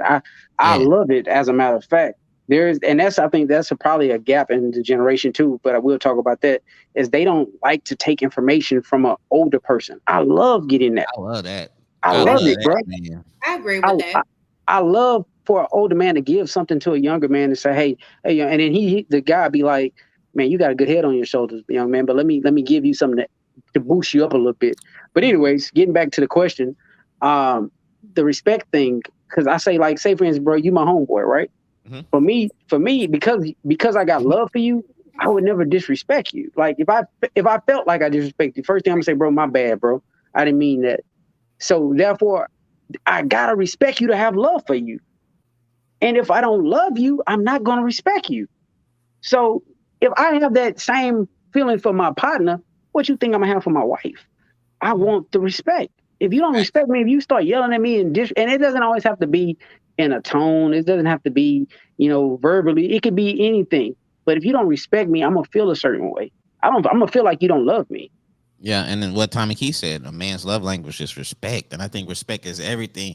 You know what I'm saying? Because you don't want your female just disrespecting you and just, you know what I'm saying, just treating you like a little boy. You know what I'm Yeah. saying? And I But think also, Tommy, what kind of respect are you giving back in a relationship? Is it respect, like a mutual respect, a true honor of your woman, or is it a controlling demeanor? I'm just trying because he also had something to say earlier. So I think we want the female to respect and acknowledge what we doing in a relationship. As far as like when we say like providing and protecting and stuff like that, we want to be acknowledged like that. We want you to respect us for doing that. Yeah. We don't need love. We don't need you do flowers. need. See, that's the problem. Y'all do need love. That's No, no, that. no, no, no. That ain't what he's saying though, Erica. Yeah, I'm not. That's not what Look, he's look. saying. I'm saying as far as like, okay, so like the little things matter for y'all. Like, okay, we take care of y'all, like the flowers, like a cake or something or whatever, and like the little things for y'all, it's different for us and stuff like that. We just want acknowledgement. We Acknowledgement. just we just Yeah. want Appreciation. yeah, we just want appreciation, and Yeah. and that defines our love. You know what I'm saying? Yeah. That's like, dang, she loved me because she acknowledged me. She respects what I do. You know what I'm saying? We don't need the I'm not gonna say emotional things or stuff like that, like what I was saying, like what flowers, cards, candy, whatever, and stuff like that. I mean, we don't need that. We don't want that anyway. We just want you to respect us and acknowledge and appreciate what we doing as far as respect wise. So I always say, and it's so funny because when they talk about love language, I always say, regardless of how any male test or anything, or what their options are, I do believe that men are strong proponents of words of affirmation. Like, they want to know they're being appreciated. I feel like that is the first thing. Like, and I don't see anything wrong with that. And and it comes to a point where we all get complacent. Like, we expect it. Like, yeah, let me be married. My man better take the trash out. I don't need to ask him about that, but I'm like, babe, thank you so much for taking the trash out. I appreciate you so much. Thank you for putting the gas in my car. Thank you so much. Babe, thank you for grabbing that because I can't reach it. Thank you so much. Like those kind of things like that. And I do think that we get into a place, especially in a relationship, where people become complacent and it's expected because, well, you the man, you should be doing this. But you got to appreciate that man at the same time. Like, you want him to appreciate you with the rose petals. Sometimes he just wants you to be like, oh, baby, you looking good in them sweats. Like, it's just little things, like for me, for the most part. And in addition to that, like, I still honestly believe that love and respect go hand in hand for men. Love and respect, because the way we communicate to you is how we love you, which also communicates our love or respect to you. If that makes sense. Ken, let me answer this question right quick. I want to ask you this. Okay. She said some men love roses. Do you love roses? I don't care about no flowers. Nah, don't give me no flowers. Don't bring me no flowers. Don't bring no. Don't. If you bring me some flowers, I'm damn near gonna kind of get mad at you. Yeah, like, I'm gonna get a little upset. Yeah, I'm gonna get upset with you. Like, what am I gonna do with some flowers? You know what I'm saying? Like what do you want me to do? What do you want me to say? And one big thing about me, bro, I'm like, I've heard this about myself. Like, I'm so like blunt. Like, you just need to appreciate the gift. You know what I'm saying? Don't matter if you like it or not. I'll probably be like, hey, I'll give it to my mama or some shit. You know what I'm saying? I'm not even gonna lie. I'm finna drop that off to my sister real quick. Yeah, I'm gonna give it to my mama, my sister, and then they gonna be like, well, I bought that for you. But I'm like, I don't want no motherfucking flowers. Yo. Why would you even think that to get me that gift? You know what I'm saying? Because that's nothing I would want. That boy can't say buy him some chicken. Hey, man. Kelvin, are you okay? My brother, my boy is going off on us. Don't even. Just keep going. Don't even. Just keep going. Just keep going. Don't even. We gonna keep going. Hey, man. Come on, Jesus, deliver it. Okay. Hey, man. Okay. All right. My bad. I'm sorry. Hey, Floyd. I meant to say this, man, earlier though, but like a lot of times what ended up happening though, I mean, this is from experiences too, is that like a lot of times they feel like, oh, you want me to tell you, thank you every time you do something. And that's not necessarily what you want them to do. But when you go, but I mean, just let me finish this point real quick. Like, what it is not that you want them to tell you thank you every time, but when you do something that's just say, for instance, bro, if you didn't cook the good meal, if you didn't vacuum the floor, if you didn't clean the house, and you did extra that you would normally do, just say you didn't got off work and you came home and you tried to go out your way to make sure her day was a little bit better. I'm gonna make sure my baby water ran for her. I'm gonna make sure that when she come home, she got food on the table. You don't want to get greeted with, oh, okay, thank you, baby, and that's it. Yeah. That to me, like, even if she say thank you and she just go to sleep, you gonna be looking like, damn, baby, I was expecting you to come give me some special attention. I mean, and I'm not saying all the time, but when you I get it. It makes you know sense. what I'm saying? When you go out your way and you go, like I'm saying, you didn't work the damn 12-hour shift, whatever, you didn't try to do something so special that you wanted her to meet you at the place where you was at when you did it. Right. You don't want her to just sweep your shit under the rug like it was nothing. Like, oh, well, thank you. And I'm gonna go to sleep and that's it. You're gonna be like, motherfucker, you ain't gonna feel appreciated that she really appreciated what it took for you to do that. And I mean, I'm just saying that's certain things that for men make a man kind of stop doing. Like, if I didn't done that over and over again and you continue to do that shit to me, then I'm gonna just stop doing it. Right. You see what I'm saying? I'm gonna just like, well, you know what? Fuck it. I'm not gonna cook no more meals. I'm not gonna vacuum the floor no more. It goes back into the things of like, even though it's expectation, it also needs to be appreciation. It's the same thing. It goes hand in hand. Hand in hand. Yo, let me shout out my boy Chris Green, man. What up, Chris Green, man? He a first, I think he a first time on the show. You know what I'm saying? That's my boy right there. Shout out to Chris Green. But a lot of people was saying, you know, as far as okay, big bro Terry, he said he likes his wife bought him flowers and he liked it and stuff like that. So shout out to big bro. He said That's good for you, y'all Terry. accept That's y'all what's up, accept bro. them roses. I hope she got you the color roses you wanted too. Shit, the only time I want to see roses is when I'm dead, and I ain't gonna see them, bro. You can put some flowers on me when I'm dead. Don't give it to me when I'm But alive. see, with communication, your wife knows that. Yeah, the fat long stem. Okay, all right. You know, hey, okay, yeah. I thought they only had long stem roses. I didn't know they had short ones and stuff like that. So, I mean, uh, bro, you know there's okay, different type of men out there too. So that's we yeah, can't forget that for there's sure. Yeah, men I'm that not like that knocking type of that. stuff. And you know, I grew up in an era where that wasn't for me. The way my father raised me may be Mhm, different than how another man was raised. So I can't knock if another man want flowers or not. I'm just speaking for myself. mhm. Kendrick Smith don't want flowers, and that comes with my wife knowing me. That's all I can speak on. Yeah, no doubt. And again, that's I want to say this communicating also. expectations within a relationship. Let me say this also real quick. Hey, y'all share the podcast. Y'all do that for your boy. Please like, please share. You know, and I appreciate y'all for commenting and stuff like that. So we finna dive back in there. But Tommy Key said get him some dandelions and stuff. Okay, we getting It's a to the pretty part. okay, we seeing a lot of people like got a green thumb and stuff like that. So you know, that's what's up. So let's get into another question. Okay. Okay. So the love and respect thing, I think we could have kept going with that or stuff like that, but we Mhm. got some good topics and we not gonna be all night and all day Yeah. or Yeah. whatever. And like I said, if y'all missed the beginning of the show, y'all can replay this on YouTube. It's gonna be on Google Podcasts, Apple Podcasts, iHeartRadio. It's gonna be on everything you can find or whatever. Okay, it's gonna even be on Twitter. If y'all do Twitter, it's gonna be everywhere. So dang, we got two let's go to this one. Let's go to this one. Let's go to this one. Let's go to music, man.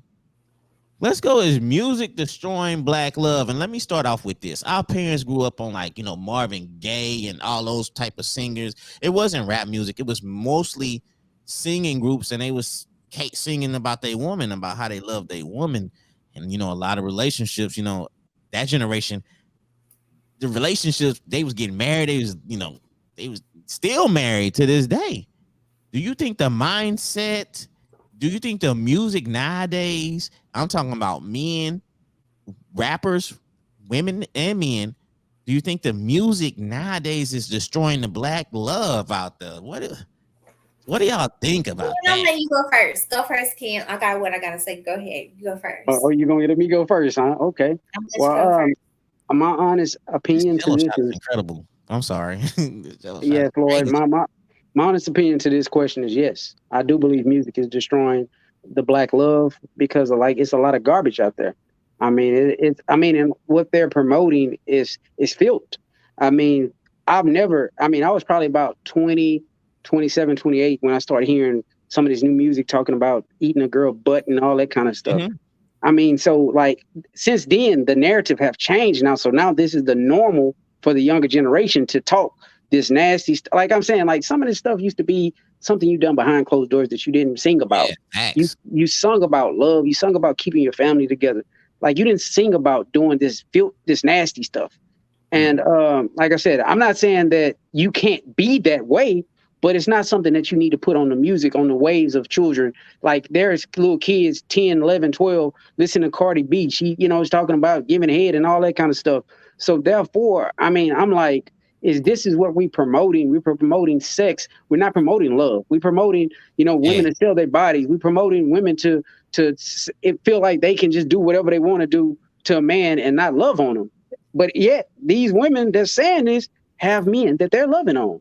I see Like Renee look shit. like she ready to chime in on Look, this too. look, look. I think I know. Before she joined in, look, before she She say speak her ready. piece, all I'm saying is the same women that's telling you this stuff. I don't cook, I don't clean. Shit, Mm. she's doing it for her man. She doing, and Shit. he even recorded her cooking and And cleaning. cleaning. Shit, the I Megan Thee Stallion. All these women that's saying this have men that they're that shit that they're not leaving. They're not. I mean, they're promoting this, they singing this, but they're not about that life. They're not living that life. But they want these young girls to come out here and then tell a guy that shit, I ain't cooking, I ain't cleaning. Well, you gonna be single, goddamn. You Yo, gonna be by Kelvin, yourself. stick to the subject, my G. We talking about a whole nother topic, my G. Kelvin, if I can block you, I'm gonna block you. Girl. Come on. Hey, Kelvin, if she want me to block you, Kelvin, I have never blocked a person on my show. You will be the first in history for me to block, bro. You talking about yo. I ain't gonna lie, I've been drinking and stuff, but this boy Can Kelvin. you finish so I can get to my point? Okay, go ahead. I'm sorry, but this boy Kelvin is hurt. This dude is. Hey, we gonna have to talk after this show is over. Bro, they married. Drop it. They married. Okay. My bad, kid. I'm sorry. I'm where you was at? Yeah, basically what I was just saying, like for the women's standpoint, this is what we're as men, this is what we got to deal with. And then for the men's part, the shit that they're talking about, it's the same thing. They're talking about the same thing. So what it is now everybody's talking about sex, and nobody's putting in work to get to know each other. Nobody's talking about trying to stay with each other. I mean, I remember Betty Wright. I used to listen to her. My mom listened to Betty Wright. And she was talking about no pain, no gain. You know what I'm saying? She was talking about a man hurting her, and she's still staying with him. Like, and I'm not saying that women haven't grown to a point where if a man hurts you to leave, I'm not saying that, but I'm saying the music was all clean. I can listen to a track from Marvin Gaye from 1 through 15, and it's all gonna be clean. Mm-hmm. I can't listen to one track nowadays with music without having to skip because I got my kids in a car. I mean, everything is just dirty. It's no clean music. It's just, I just can't do it, bro. I'm just not a fan of this new generation of music. I'm just not. Yeah, and they brainwash you too because they play the same songs over and over on a radio station. Mm-hmm. And I don't even listen to the radio station. To be honest with you, I just Bluetooth from what I have in my iPhone or whatever. But the times that I do listen to the radio station, I'm like, dang, y'all just played this song like 20 minutes ago. Yeah. You know what I'm saying? And like you said, as far as the message that Cardi B that we're saying particularly wise is putting out, I don't cook, I don't clean, but I still got a ring. But that's what she's doing. You know what I'm saying? So until she get a divorce, okay. Never mind. Until and me and Ken also talked about as far as I think that's a whole nother subject, but we was talking about as far as her staying in a relationship but that's a whole nother thing and stuff. And maybe we can do a part 2 later on and whatever, and we can continue on that. But Miss Erica, go ahead. I'm sorry, Miss Renee, go ahead. Okay, I've been ready. Okay, so the first thing I have to say about this, babies raising babies. Let's face it. Some of the people today, and our kids of today, their mothers were babies having babies. Like, they shouldn't have been having these babies to begin with. So you think about it. You got that. They're not able to really provide in the household. They got to go out and they got to work. So social media has been a large proponent of raising these kids. That's like one of the aspects of it. And then in addition, how you are raised in the household determines like your role model, your figure, things of that sort. How you are raised in the household in so many ways stimulates your influence. Get what I'm saying? So like me today, I was cleaning up and guess what? I got a vinyl record player. I was listening to Ella Fitzgerald. I was listening to Nina Simone. I had all my music going and things like that. Most of my music I listen to is from my mama's generation. And yes, I got Madonna. I got Michael. I got all of them in my current rotation. But the thing is, what people have to understand is like, yes, the industry is in it to make money. That's their main aspect, to get most clicks and everything else. Like today, because of how the internet, how accessible things are, like when people try to compare like the records MJ got to somebody today, the internet wasn't as like accessible, wasn't as prevalent as it was. Like we didn't have app downloads and he hit these figures. So when you try to tell me somebody made these equivalents to MJ, is not the same because it was so much harder to be able to access these albums, so much harder to access this content. Now anybody can come in and like, even me, I can go set up a podcast and like when we get off here in 20 minutes and I can probably do 2 or 3 episodes next week and bam, it's out there in the ethernet. You know what I'm saying? So when it comes to things of that, you got to also practice it in the household, but you also have to say when it comes to Cardi B, you have to look at Where are you looking for your source of motivation or your source of role model? Everybody knew she was never somebody whoever tried to deny where she came from. We knew her background. So if you choose to make her your role model, oh, I got a ring. Okay, that's cool, girl. You got a ring for now. The things like hope that she does have a marriage. She chooses to like accept the things that happen in a relationship, but you have to look and agree with like what you choose as a role model. Me, I respect what she did as a businesswoman. Okay. Okay. Where she came from, she was in social media and she was in reality TV. I was like, oh Lord, my girl about to go down. Cause I actually did follow her, but only for entertainment value. I never took who she was to fruit or anything else. It was for entertainment value, which yeah, I could have been reading a book or doing something else. But if I didn't want to do that, yeah, I could click, see what she was doing. She did not let me down. She took this opportunity because of how today's society, I said, and at the end of the day, when people make fun of her, she was a very strategic woman. Megan Thee Stallion, a very strategic woman. These women are going in and they're monetizing off of the things that society, the current algorithms and everything else wants. If that makes sense to you. If you choose to view them as a role model to other people, that's up to the parent. And that's up to that person. Like me as a 20, well, not me, because I ain't 20, but as a 20-something-year-old adult, if you want to look up to Cardi B, if you want to look up to the City Girls and Megan Thee Stallion and all of them, that's on you. But that's not somebody that you actually look as an actual role model. Your role model should be within the household first and foremost. And then historical, like actors like Maya Angelou, and I'm sorry, I'm all that, Michelle Obama, like historical people who have prominent actual roles, people of actual substance. Entertainers have no place. Mumble rappers, I'm sorry, I don't even listen to that because I don't know what they're saying half the time. They all look the same with the locks and the colors. And not to like discredit the female rappers too, but a lot of male rappers too are talking about how banging chicks and they're involved in relationships too. They might talk about messing with this woman and doing this woman and all that type of stuff. But when you learn about them, they're in relationships or they're married. Like even Snoop Dogg. Like I grew up listening to Snoop Dogg. I want to be like Snoop, but I didn't know he was married. I didn't. That wasn't the message he was sending out there. He was sending out like B's ain't nothing but H's and D's and lick on you and all that type of stuff. But that wasn't the message that he was putting out. And when I was younger, it was like listening to Snoop and listening to this music. It was like, well, I need to get in a relationship. B's ain't nothing but, you know what I'm saying? But later you find out that they're married and like, damn, you know what I'm saying? Like what you said, it's really just entertainment. So I think, do you think as like parents, like, do we need to help our kids separate the difference between entertainment and real life? And, does that involve communication with our kids? Are we lacking that? Okay, really quick. So to Sunny, I do not think that all young parents are not capable of raising great children. It's just with the trend. It's just if you think about it, you haven't lived life yet.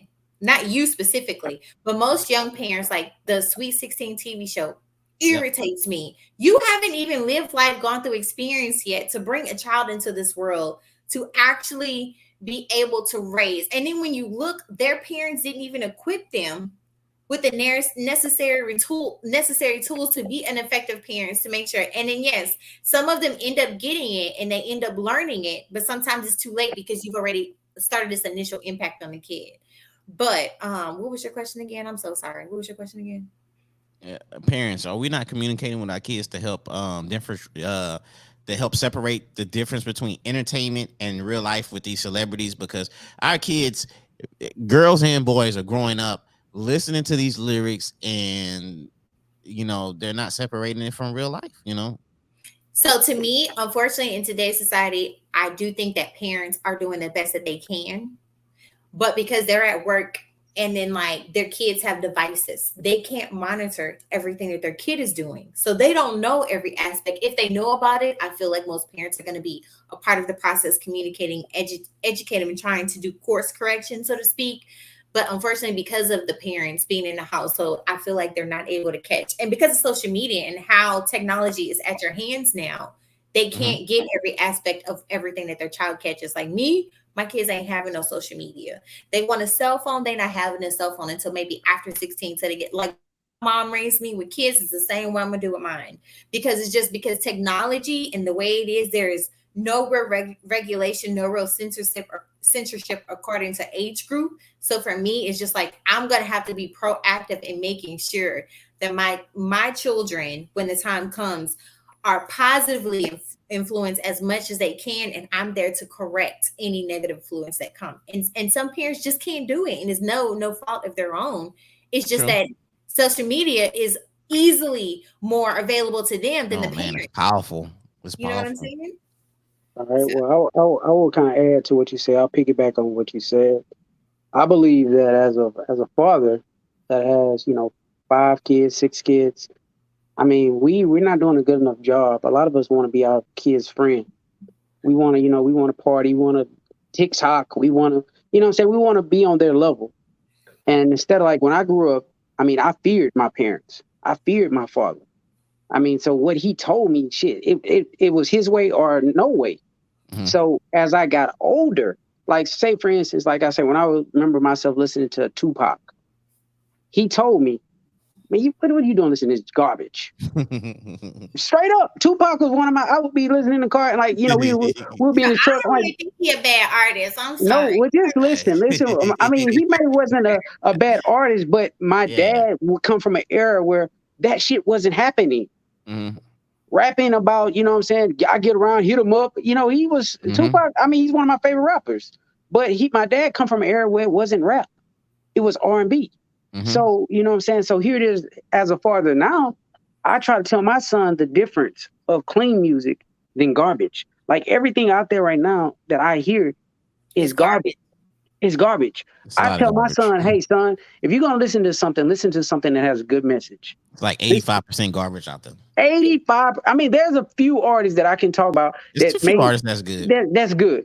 Yeah, But most of it is garbage. It's And garbage. you like I kind of said, get that R&B feel, but I mean, not I'm more of a new person that generation. goes to We don't have more trying to contribute. like I could tell you right now, just off the top of my brain, you know what I'm saying? When I'm in a good zone, what I'm listening to. Mhm. Ozzy Brothers, Frankie Beverly, the OJs. Mm. I mean, I can spit them out, but this generation can't even probably name 5 people that can, you know what I'm saying? Curtis Mayfield. I mean, I Mhm. can go on and on. But I'm just saying, like, when I was young, what I found myself realizing is when I found myself listening to hardcore rap, it put me in a hardcore state of mind. Like, you know what I'm saying? When I was listening to a song that was talking about, I'm gonna shoot you, I'm gonna kill you, motherfucker.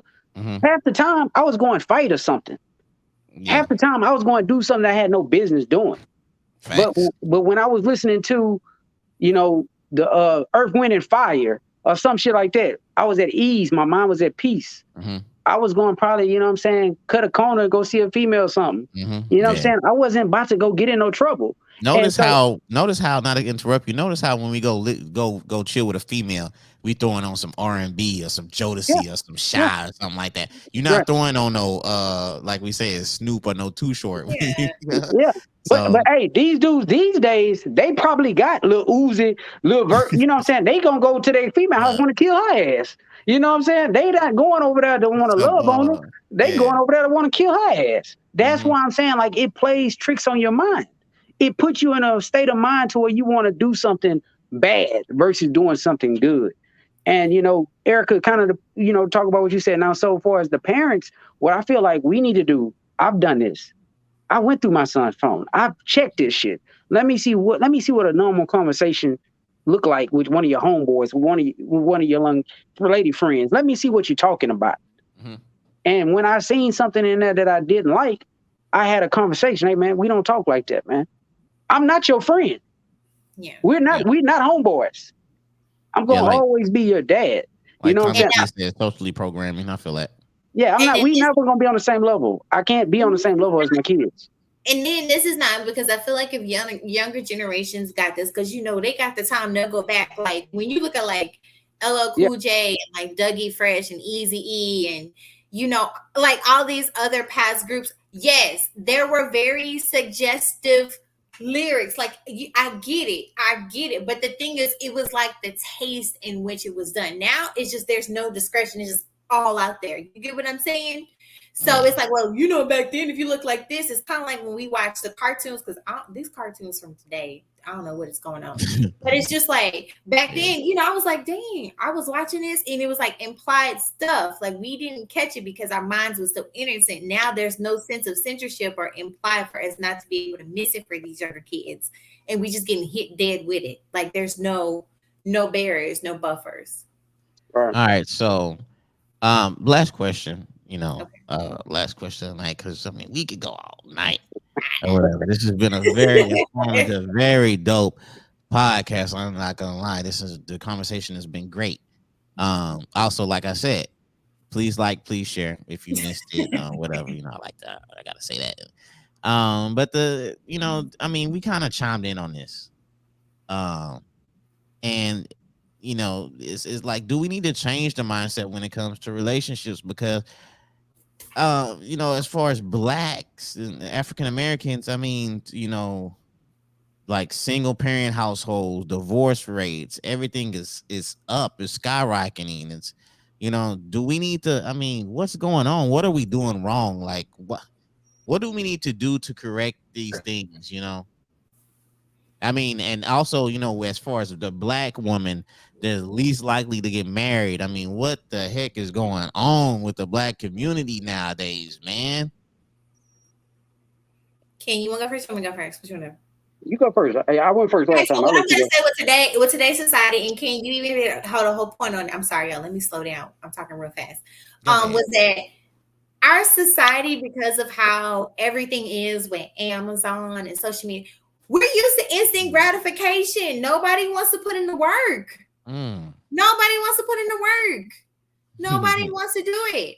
And what it means is you have to understand it's just like literally, I put a seed into the dirt.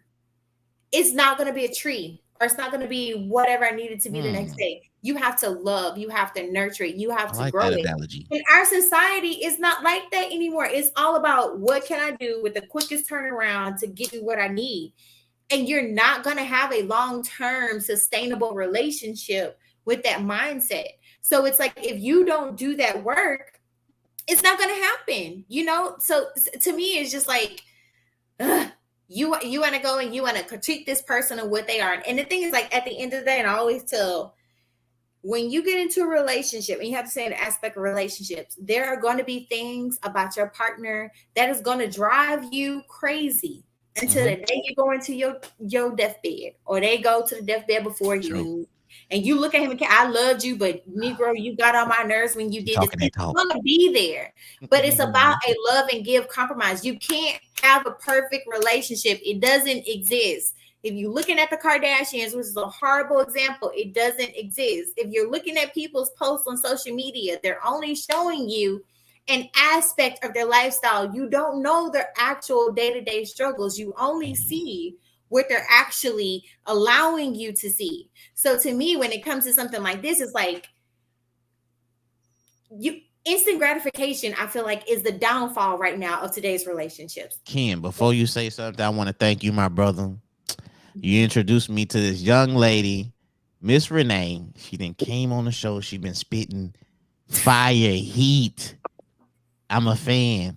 I just want to say thank you for, what I'm saying, your opinions that you have brought on the show. I'm not trying to end it right now, but I just want to, before Ken chimed in, I just want to say that your insight, your knowledge, the information that you have been bringing on the show has definitely been very dope.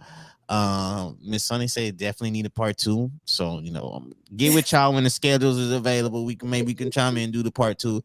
But Ken, man, what do you think, man? What do you think? What's the problem, man? What's up with us? Bro, I mean, I only got one way to do this, and I got to end it with a bang, bro. Like, that's the last question. I mean, bro, I'm gonna give you, I'm gonna end it with a bang, bro. The problem, I mean, of course, accountability. We do have to change our mindset, but I'm gonna kind of shed light on a different topic because it was on my mind earlier. Yeah. A black man can go be with any other race of woman. and she's gonna uplift that man. She could take a dude that I'm gonna say is down on his luck, working at Whataburger, and she's gonna be proud of that man. Waterburger. Yeah, Whataburger. We could say he can be just, I mean, working somewhere Family Dollar, but she's gonna be proud to bring that man. We could say he meets an Asian, he meets a Hispanic. She's gonna uplift that man. She's gonna be proud of that man. I've seen this. This is with my own two eyes, bro. I've seen this. Mm-hmm. And then they want to know, well, why do black men go date outside their race? Why do we leave our black queens? Because for me, as a black man, I love black women. I mean, I have a beautiful black woman. But I'm speaking on a part of what ends up happening is the mindset. Black men feel like we can't get nowhere with the black woman because we're not getting what the other race would give us. A black man that's down on his luck, that's probably, you know what I'm saying, having found a break, can go be with a white woman and she would uplift that man. Oh, man, look like she ready to throw some punches right now. Hey, I mean, she can throw punches, and I'm just speaking from a man that's what I've seen. I mean, I've seen it to where that woman would do anything that man asked for without the gripe.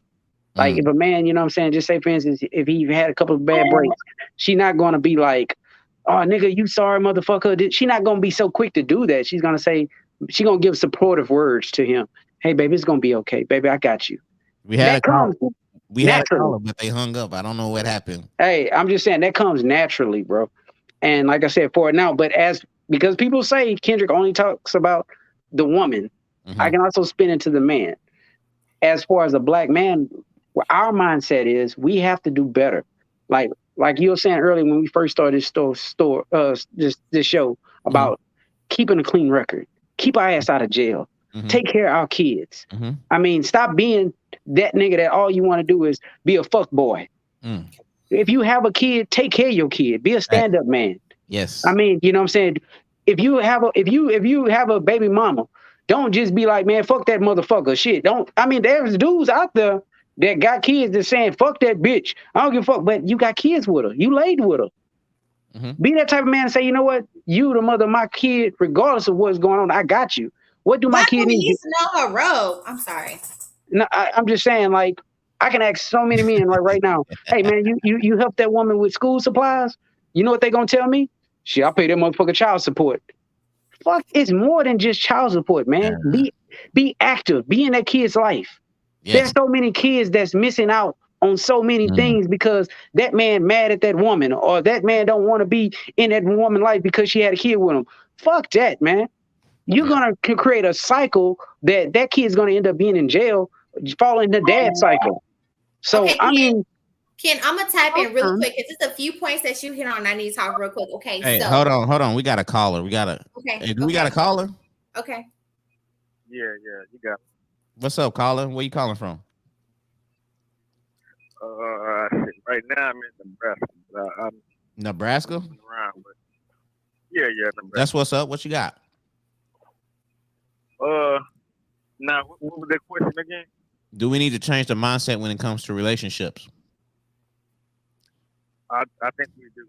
I don't want to put the blame all on women because black men play a big role in it. Okay. Also, but I think if we're gonna lead, we're supposed to lead. I think we should take some pages from the other races, and we can see that our women aren't really, they're not submissive to us, and it's like they want to compete with us, and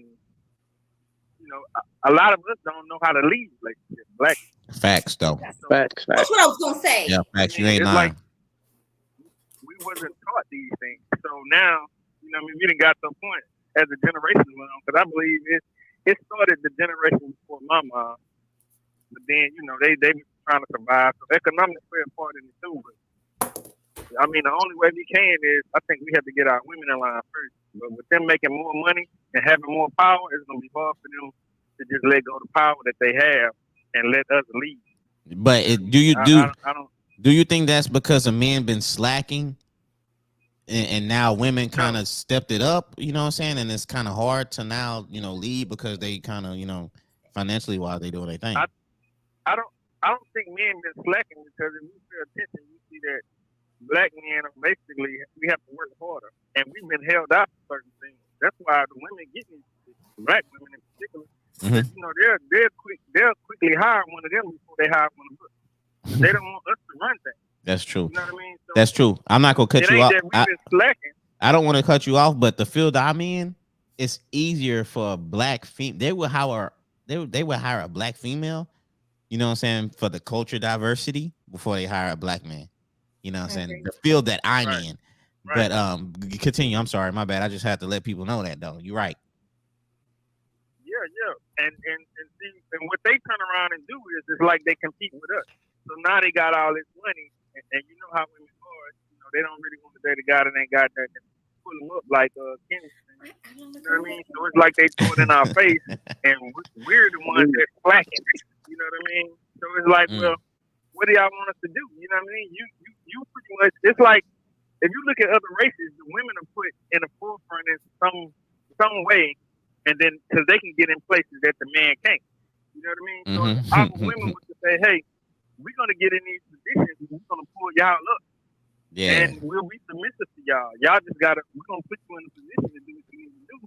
And now we got a whole nation of black people that, you know, helping each other, but that's not how that's going. They just, you know, they got this power and they really not trying to run with it. Yeah. That's my thought. I feel that. Hey man, I appreciate you calling. Appreciate it, dog. You gave a great insight, man. But thank you for calling. We gonna chime in on this for sure. Oh yeah, you know, I'm part of that Northside alumni, man. Oh, Northside alumni, man. Oh, nah, let's go. Hey, thank you, fam. All right, man. Okay. All right. So he hit the nail on the head. What I wanted to say, a problem within relationships, even today, is that it's no offense or anything. Men do not know how to lead, and it's not the overall issue in relationships, but it's like, again, we have had so much stuff that we've had to deal with trying to, like, when men come into this society, when they come into this world, they're expected to provide and everything else and do this. But guess what? They're not, in many instances, given the resources and the tools to be able to do those things, if that makes sense. Yeah. So you get in a relationship with, again, a black woman who has had a lot of societal things against her in addition, even though she's done the self-work. So you have these two entities, basically. It's like some women like to compete. Well, we got to deal with this. And the men are like, well, we got to deal with this. And that's our problem as black men and black women. We too busy doing a comparison, like making a competition of who got to deal with what, if that makes sense to you. It doesn't mean that, you know, the black woman is unqualified or anything else like that. And honestly, I don't care what anybody says. Based on historical aspects of us taking care of the masses, babies, and everything else, no offense, everything else, black women, I will never discount the level of strength we have. And when it comes to another man going into a relationship outside of the race, because to me, I was raised in a biracial household.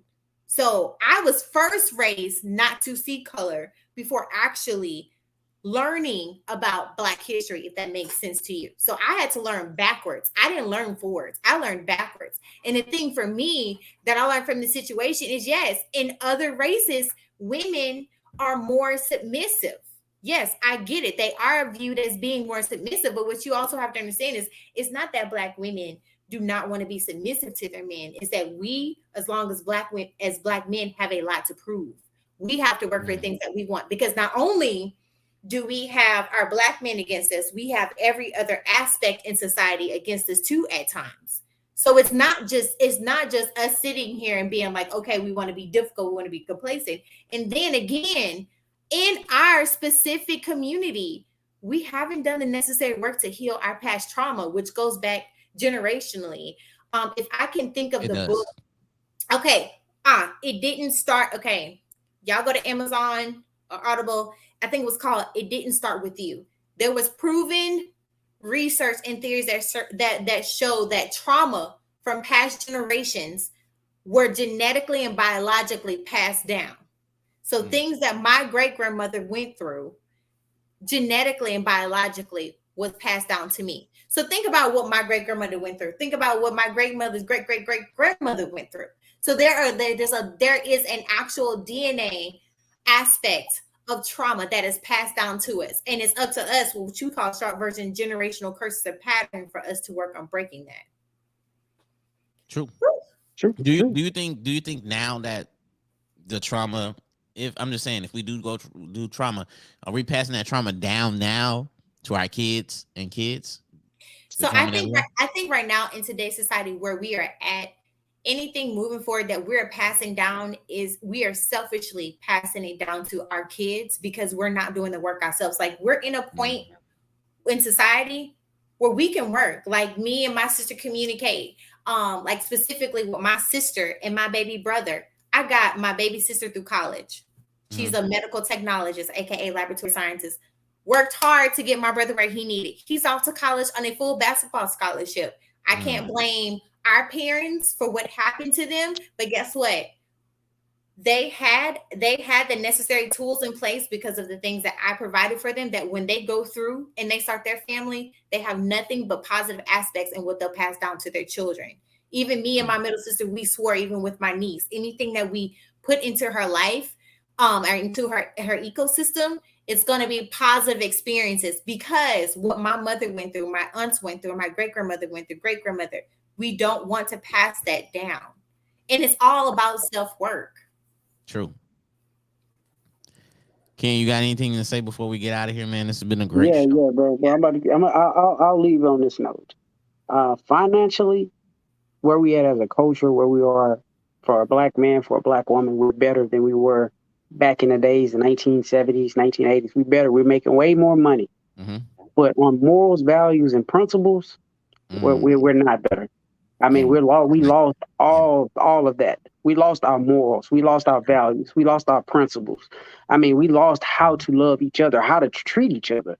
Number one, like, bro, you can see a dude down the street and we wonder why there's so many young guys locked up in jail. There's no fathers in the house. None.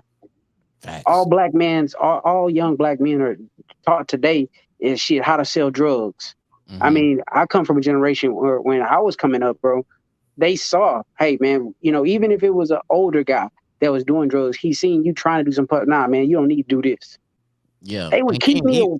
Ken, even at the baseball field, when we used to play baseball, we had dads and everything, what I'm saying? Yeah, just, the guys be there for us. To be there for us, bro. And like I told you before, man, in a conversation before, like, I'm going to give your old man his flowers. Like, bro, our fathers knew each other. I mean, our dad, like I said, I saw the sacrifices that your dad did for his family. Like, I knew he was working at the railroad, but yet to still try to make it to baseball practice, to still teach other kids how to play baseball. I mean, I saw that, man. I saw the constant effort. And like I said, him and your mom are still together after all those years. I saw it with my own eyes. So as a man, I mean, that let me know it can be done. That let me know if you wanted to do it, you can do it. Right. You don't have to go down that way. It's a choice. Facts. You know what I'm saying? It's your choice to say, hey, you know what? I want to sell these drugs. Because when we was playing at EO, they had guys that went for bad. They had guys that went to the street. But your dad, go ahead, bro. At EO in the 90s, the North End was on fire, crazy, gangbanging and stuff like that. We were still winning city championships and going to all-star regions and winning that, dog. We was like, you know what I'm saying, the environment we was in to even like compete and beat some of these cats in the West End and Amelia, South Park, and wherever it was, it's crazy. But we had the we had our parents, man. We had parents there helping us out, bringing us to, the practice, or providing us, and be honest with you, after the games, everybody was going to Mazzio's Pizza, bro. Everybody was going to Mazzio's. I mean, hey, bro, it was you know how they say it take a village to raise children. It was a village there. It was a village, bro. You don't have any more like, villages. No more villages, bro. No, and it's like, but the thing is, it has villages, but nobody wants somebody to tell their kids shit.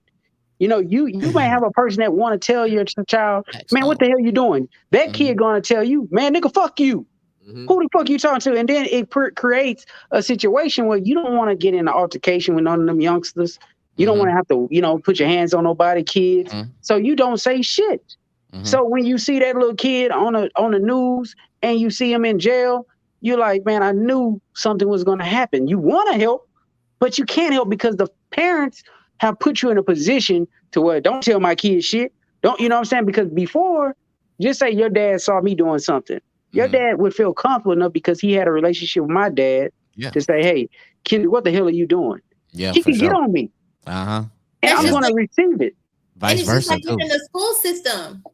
When we were in high school, the coaches would get with the boys, female teachers would get with the girls to do correction. Now, if you do anything to a kid, they're being held to a level degree. And I'm sorry, I'm like, you send these unruly, undisciplined, unstructured kids to school and you make it the teachers or the school's problem, and you want to hold the school accountable because of the fact that in the household you're not actually raising your kid. Yes, a Yeah. counselor at Really Ray Smith told me that when she tries to get in contact with some of these parents, they're no shows. They will only show up when it's sports involved. Right. When it's academics and stuff like that, you can't get a hold of them. And that's They're sad, not though. answering it. She said you even go to their house, you knock on the door. They're not answering it.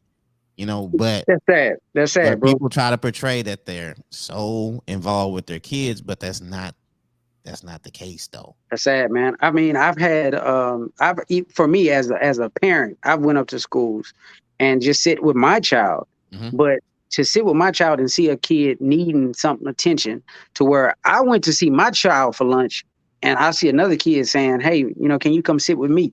Mm-hmm. Because he's going through something. He may have lost a grandmother or lost somebody in his family. Mm-hmm. That's just who I am, bro. I don't mind taking time to help a kid. But there are so many other men out there that will probably look over that kid, man. I'm coming to see my goddamn kid. Fuck that kid. Mm-hmm. All children, man, need love. I don't care who kid it is. I've Mm-hmm. always believed that, man, any child that you And can it's, help. and it's not even about love, it's just guidance in general. It's I Yeah. just mean, guidance I in mean, general. that's common courtesy, man. It's just human nature. Yeah. I believe we care more about goddamn animals, a damn dog, than we care about a goddamn innocent baby. I Yeah, true mean, that. a guy can sit there and not feed his animal and get locked up, but a Mm-hmm. guy can sit there and not feed his kid and they stand that. They'll be like, oh, well, we're gonna go check on it. But let that person not feed that damn dog. Yeah. Yeah, just true, man. I mean, it's sad, bro. Animal got more, and I mean, not saying the animals don't matter, but Mm-hmm. they And uh well, Keenan froze up. I know. Yeah, He was so good. he's fit his thing. I wanted to come back before I end the show, but this has been a great show, and a few people. Oh, there you go, Ken. A few people already been calling for a part two. You know what I'm saying? And I'll get with y'all. I'll get with y'all. You know what I'm saying? Probably tomorrow or something. But Okay. and see if we could schedule something. Real soon or something like that in a week or two or something like that. See if we could continue with the discussion and more topics and stuff. Because somebody was wanted us to chime in on another topic or whatever. But I'll go through the comments and I'll write that down or whatever and stuff like that. But I want to thank y'all too for both coming on the show, spending a couple hours on your Friday. You know what I'm saying? And man, it's chiming all in love, man. and giving a great dope show. You know what I'm saying? And like I said, everybody, the audio, the YouTube, everything will be up Friday. I mean, no, it's Friday now. Saturday, tomorrow, it'll be up tomorrow. So, if y'all want to watch it again on YouTube or listen to it while you're working out on your audio and stuff like that, all that will be available. But I want to thank y'all too for coming on the show. Chilling with your boy. It's good, bro. It's good. All love, man. The only takeaway of anything, because people do not do self work, I say is really get into things that help you focus on yourself internally, who you are, those demons that we deal with, the things that we are in so many ways conditioned to overlook and just say, oh, we got to keep pushing on and things of that sort, and just like make it work. Because, Mhm. like whatever you're going through, take time and dig deep with that. It's gonna be scary. It's not gonna at times feel like it's easy, and you're gonna want to quit. But I feel like when we actually start to look first within ourselves, there's so much more once we heal ourselves internally and emotionally and spiritually that we'll be able to provide to society moving forward. No Like we doubt. will put more positive out into the ether than our toxicity. Get rid of it. Hey, bro, I mean, before we get out of here, bro, like I said, man, I've always been, you know what I'm saying, supporting all the time with you, man. And like I said, I've always wanted to link up and try to You be have. more active in the community.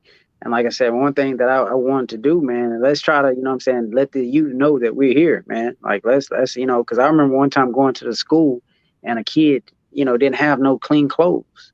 Mhm.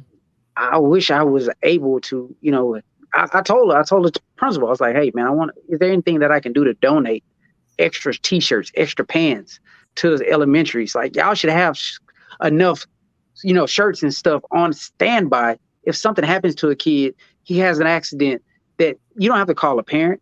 Y'all can just go to a closet and pull out a shirt and a pair of pants and give it to that kid. I mean, I want to have something in place like that, bro, to where we can help the community in a more positive way. I'm not about self, man. I'm all about these kids, man. I mean, I've lived my life, man. I thank God for putting me in a position to where I can give back. But I mean, I just wish more people would have a heart these days, man. Like, stop thinking about yourself, man. I mean, let's just give back to these kids, man. They need us more than anything. So I mean, I'm just want to, I want to be a vessel, and like I said, let God No use doubt. me in a way that, what I'm saying, he gets the glory, man, and we can help these kids. I'm tired of seeing these jail cells filled with young kids, man, young black kids. I'm tired. Exactly, I'm tired bro. of looking at newspaper clippings of And the somebody's. for-profit prisons don't make it any easier. Yeah, but I mean, not only that though, I mean, half of these people, kids, I know them. I know their parents. I'm just tired of seeing it, man. I'm tired of seeing families lose their children to the gangs and to the street violence. I'm tired of seeing, what you call them, hearse burying people's children. I'm tired of that. I mean, so my thing is, man, let's be a voice as a community, man, and let's pull together. And that way, what I'm saying, we can give information to these kids to let them know they don't have to deal with this alone. If you're in a situation where you need to talk to somebody, goddamn, reach out. I mean, you have outlets. I mean, I may not know you directly, but indirectly, I'll still help you. No You doubt. know, No doubt. I'm just a phone call away. I'll help any kid, anybody, what I'm saying, that I see that needs help. As long as you're trying to help yourself, I'll help you. But don't call me if you're on some bullshit. But if you're trying to help yourself, I'm more than willing to help you. Yo, and we're gonna end that show with like that, man. Like I said, it's been a great, informative, dope show, man. And that's what I like. That's why I do this podcast, man, to have dope conversations. We're giving out information, dropping jewels and everything, because what I'm saying, a lot of people need to hear this, and we don't have conversations like this. You know what I'm saying? So like I said, I like to appreciate I appreciate both of y'all coming on here, and I definitely gonna get with y'all later on and see if, like, we can schedule a part 2 and stuff like that, because people, like I said, people been asking for a part 2. People been sending questions for us to comment and stuff like that in the comments, but I didn't bring them up because I was like, if they want a part 2, then I'm just gonna use that comment. You know what I'm saying? And we go down the track like that. But man, I thank y'all for coming on the show, though, man. I appreciate y'all. All right, bro. Much love, bro. It's All anytime, right, y'all man. be safe, man. I'll hit y'all later. Later, bro. Be All out. right. King, you were great. All right, you too, E. All right, y'all. Bye, man. Bye. All right, so look, man, that was a dope show. I ain't gonna lie, that was an informative show, man. You know what I'm saying? And like I said, y'all please like, y'all please share it. It's gonna be up on YouTube tomorrow. It's gonna be up on Apple Podcasts, Spotify, iHeartRadio, whatever you listen to your audio or podcast on. It's gonna be on that. But you know what I'm saying? Next week, it's gonna be a part 2. Hey, Kelvin, it's gonna be a part 2, but bro, you gotta chill out, man. We was talking about particular topics and you was on some other stuff. I don't know what you was talking about, my G. You know what I'm saying? But it's all good though, man. I appreciate you for coming and even watching the show. You know what I'm saying? 100 with you. But next week's show, we're gonna be talking about sex. I got a sexologist that's gonna come on the show, man. You know what I'm saying? A lot of people think they know what they doing in the bedroom, but the sexologist, she gonna break it down. She's gonna go into the details. She's gonna define stuff. She's gonna really break it down for us, man. So I got a dope show next Friday. You know what I'm saying? I got a sexologist coming on there, and we go see what's going on. We go see You know what I'm saying? What it really do. So I like to thank everybody for participating on the show, commenting, sharing, liking, whatever it was. You know what I'm saying? But we finna get out of here. I thank y'all. This was the Kickback Podcast Show. I thank that caller for calling in. I think he was in Nebraska or whatever. You know what I'm saying? Appreciate your homie, Northside Alumni 409 Strong.